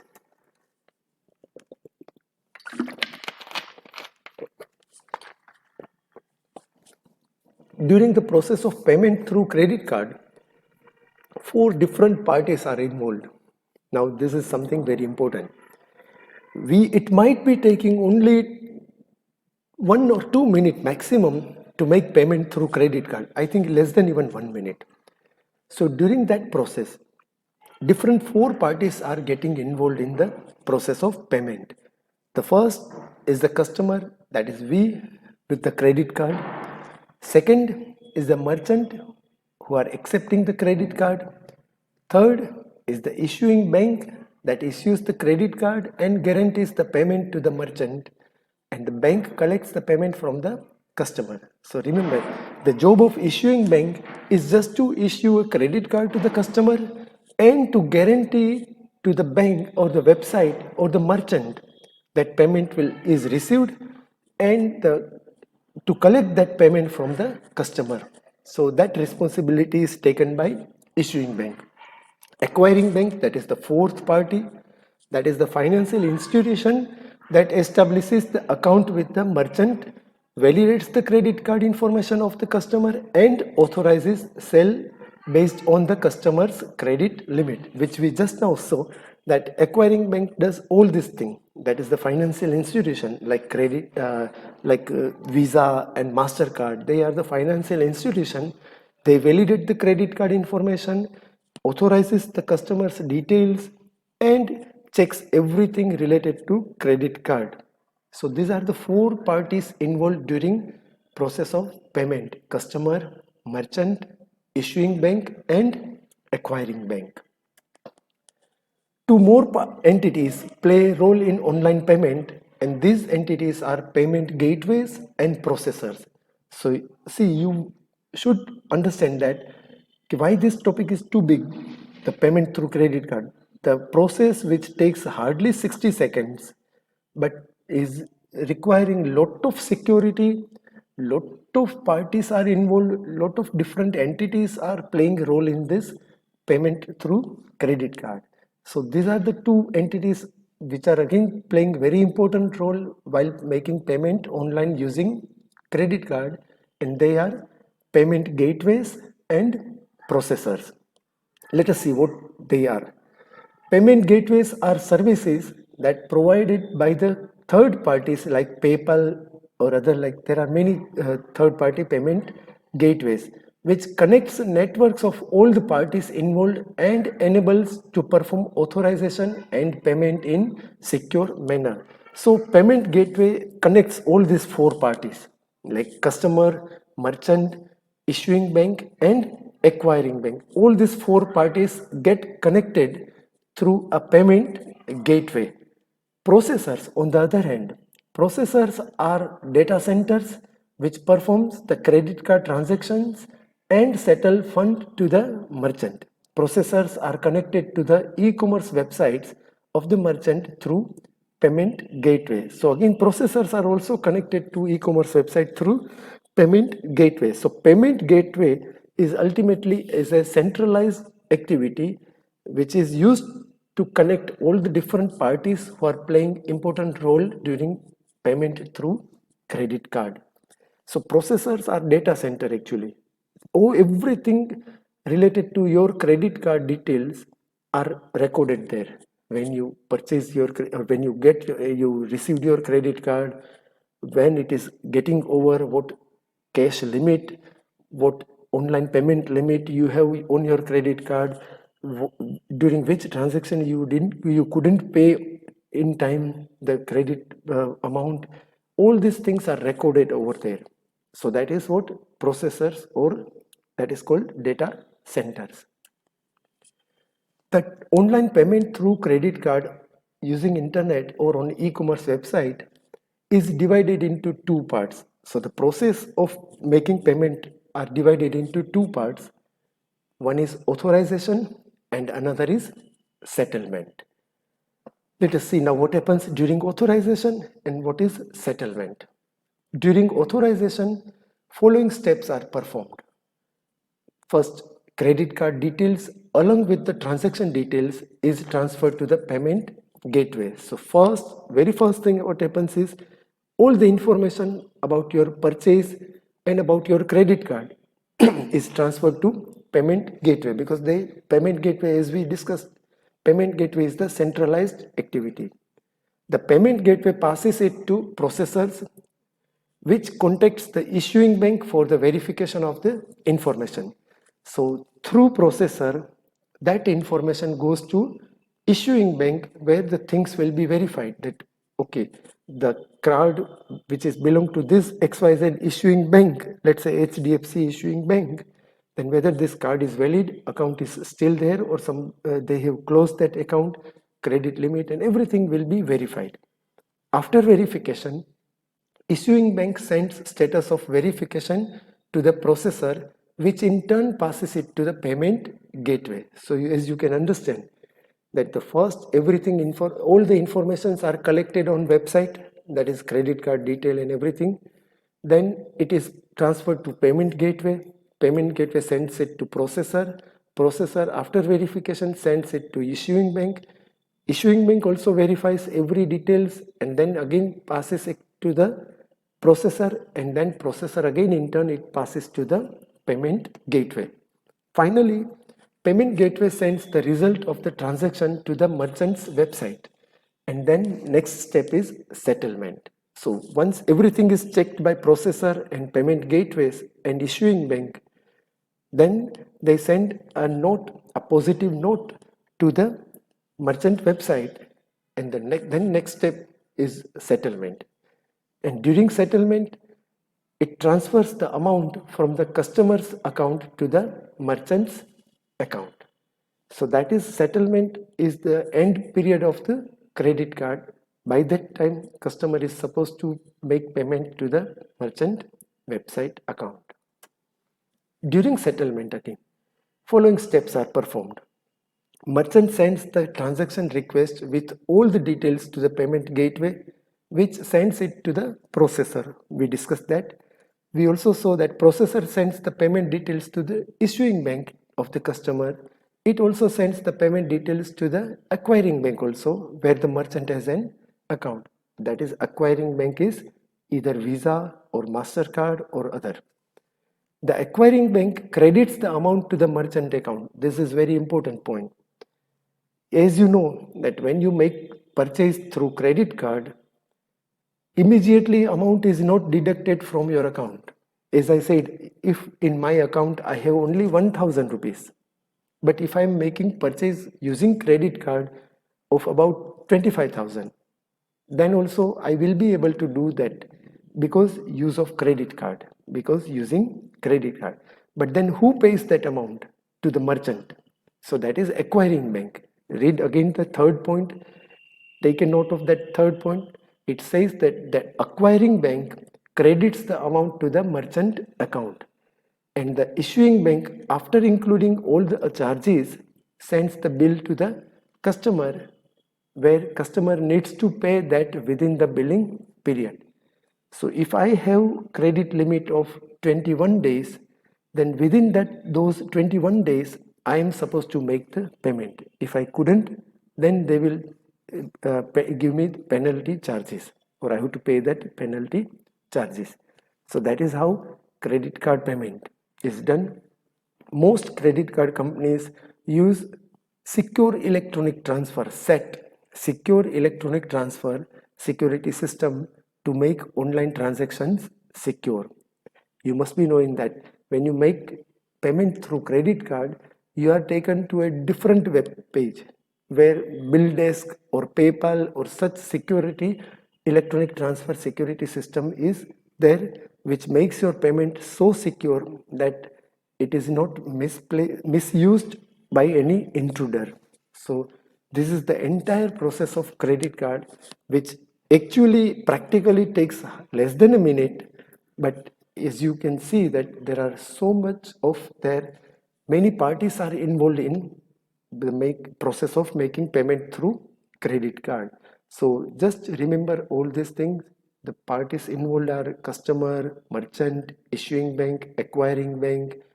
Then there are two other entities playing important role. They are payment gateways and processors. And then there are two steps, or the process of payment through credit card is divided into two parts, and that is authorization and settlement.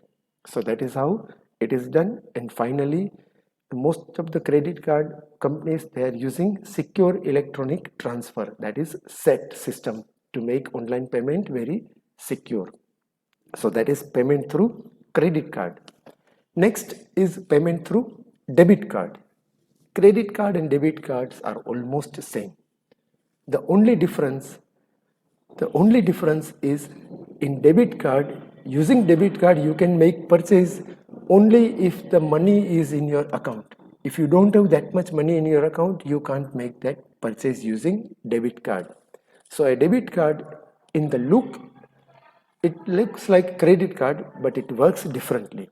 The debit card is a kind of payment card that transfers fund directly from your customer's bank account to the merchant account. So there is no acquiring bank involved in the debit card activity. The amount spent using a debit card is immediately deducted from the bank account of the customer, and the debit card can keep the customer purchase under a limit and do not allow him to exceed beyond his or her budget.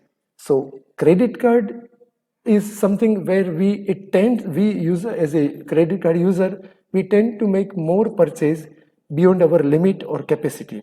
But if we are using debit card, our purchase remains in control, because we have to see the balance available in our bank account, and up to that only we can make purchase.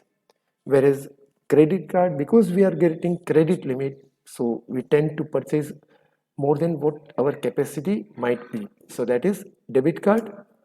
Smart card.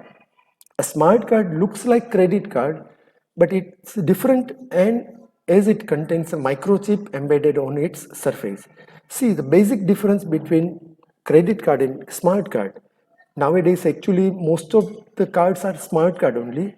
Now, no credit card, we can say, but credit card, but with smart card facility.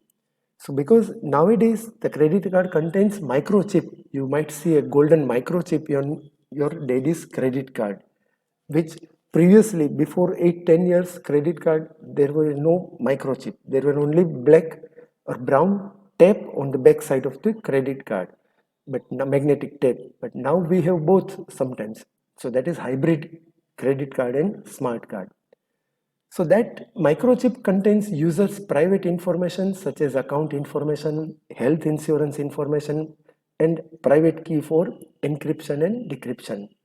So that is what that microchip, as you see in our smart driving license also we have that microchip, which also contains all this information. Smart card is safer than credit or debit card, as the information stored in the smart card is encrypted because there is private key in that. So the data or the information which is stored in smart card, that microchip, is in the form of encryption. A smart card reader is required to read information or to add data to it. So we need a smart card reader. It can store, and the best benefit of smart card is it can store almost 100 times more information than normal cards with that magnetic tape. So smart card is more secure, and in real sense it is smart. Charge card. A charge card is a form of payment mechanism wherein the customer can pay through the card to the vendor, as compared to credit cards that have a credit limit. The charge card does not carry any spending limit. So there is no limit. In credit card, at least still there is a spending limit of your credit limit. Say if I have in my account only 1000 rupees, and if I have credit limit of my credit card as 1 lakh rupees, so still I am limited to spend 1 lakh rupees only, not more than that. But in charge card it's not like that. The customer has to pay the total amount used at the end of the billing period to the company that has issued the charge card. So that is what charge card. No spending limit, there is no even authentication required, anybody can use it. One sort of charge card example is the card which we see in the game zone or food court, where we charge our card with, let's say, 1000 rupees, and then we don't have any spending limit. We can spend all the 1000 rupees at once, and it doesn't even require any authorization. So that is one sort of example of charge card. Net banking.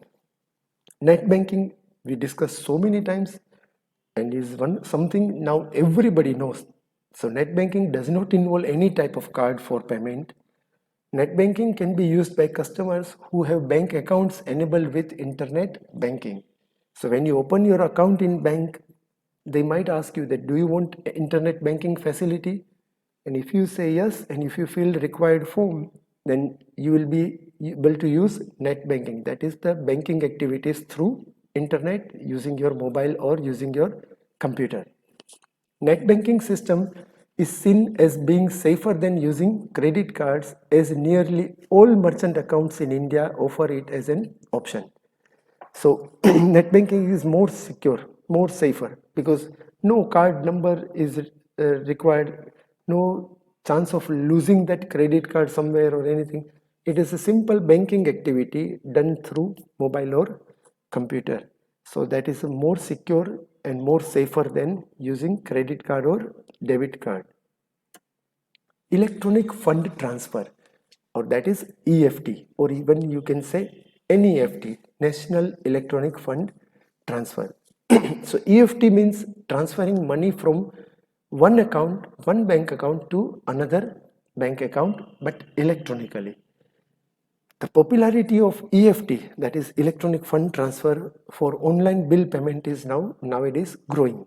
Now people don't send money to other parties or somebody else through courier because it takes time, it is not safe, and there are many problems. But account to account transfer using electronic fund transfer, using NEFT, using RTGS, using IMPS, all these facilities are growing very fast, and most of the people are using EFT for online bill payment. Suppose you are studying in other part of the country and every month you need some money for your daily expense. So your parents might be sending you that money, but now they don't need to send it through courier or some relatives or anything. They can just transfer money from their account to your account, and then you can use your net banking facility or credit card or debit card, whatever you have, for using that money from any ATM counter or from internet banking. The benefits of electronic fund transfer includes reduced administrative cost, because now no courier charges, no Angadiya charges, nothing. Increases the efficiency, because efficiency increase because it is done very fast. Simplified bookkeeping. Simplified bookkeeping, why? Because the transactions are recorded, so you don't need to maintain that. But if you are sending somebody some money through courier or through Angadiya, then you need to maintain the books also. You need to write down that on this date you send this much money to this party. But when it is done using EFT online, it is automatically maintained and it has a greater security. And one more thing, it is very timely. You send money, almost immediately the party will receive that payment. So the number of companies who send and receive bills through the internet is still relatively small. That is the case of before 8-10 years when this textbook was written. But nowadays, the number of companies who are sending and receiving bill through internet has grown like anything, and especially since last 1 year, it has grown like anything. E-wallet, electronic wallet, the most popular among youngsters is e-wallet. E-wallet service makes the shopping or booking of tickets or other bill payment much easier for its customer. E-wallet is an electronic card for making secure online payments towards a merchant. So while making payment through e-wallet, the customer is not required to provide the credit card or debit card number. So it reduces the risk of credit card number and debit card number being exposed. Paytm, Future Pay, Google Pay, all these are popular e-wallet. What is the benefit of e-wallet? Very fast. It is same as our wallet, but it is electronically. So for making payment, if you have linked your bank account with e-wallet, then it will be made, the payment will be done very fast. Every time you don't need to take out your wallet to see your credit card details or to see your internet banking details or to see your debit card detail.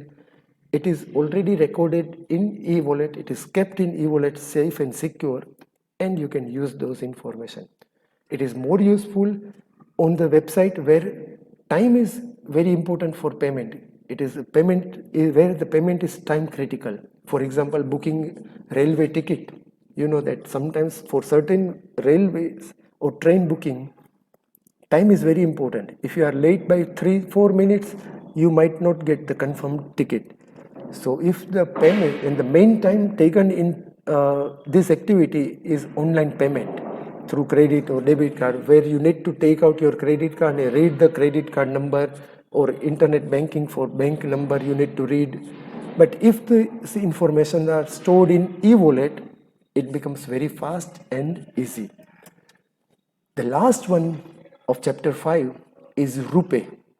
Rupee is a combination, or the word combined from rupee and payment. This is a new card payment mechanism launched by NPCI, that is National Payments Corporation of India. This is a very good initiative taken by Indian government, or especially for NPCI for making payment online. MasterCard and Visa are the world leaders in card payments, and most of the payment transactions are processed through them. But there is one thing about MasterCard and Visa is that they are foreign company. So this transaction involved additional charges for the providing this payment services, either from the merchant they take those charges, or indirectly they take it from the customers. But they take some charges, and those amount goes out of India, because MasterCard and Visa does not belong to Indian companies. So we are losing our money from our country. These transactions involve additional charges for providing these services, but RuPay card is a domestic alternative to the other payment cards. It's a purely Indian based credit card. Since all the transactions are processed within India, the cost of each transaction, clearing and settlement will be reduced, which will benefit the Indian companies, and they will save their unnecessary money which they need to give to MasterCard and Visa companies which are belonging to other countries. So RuPay is a very good alternative against MasterCard and Visa. There is only one limitation of RuPay card, and that we can make payment in only Indian rupees. If on any website you need to make payment in other currencies, then it will not work. So that is RuPay card. Thank you for watching.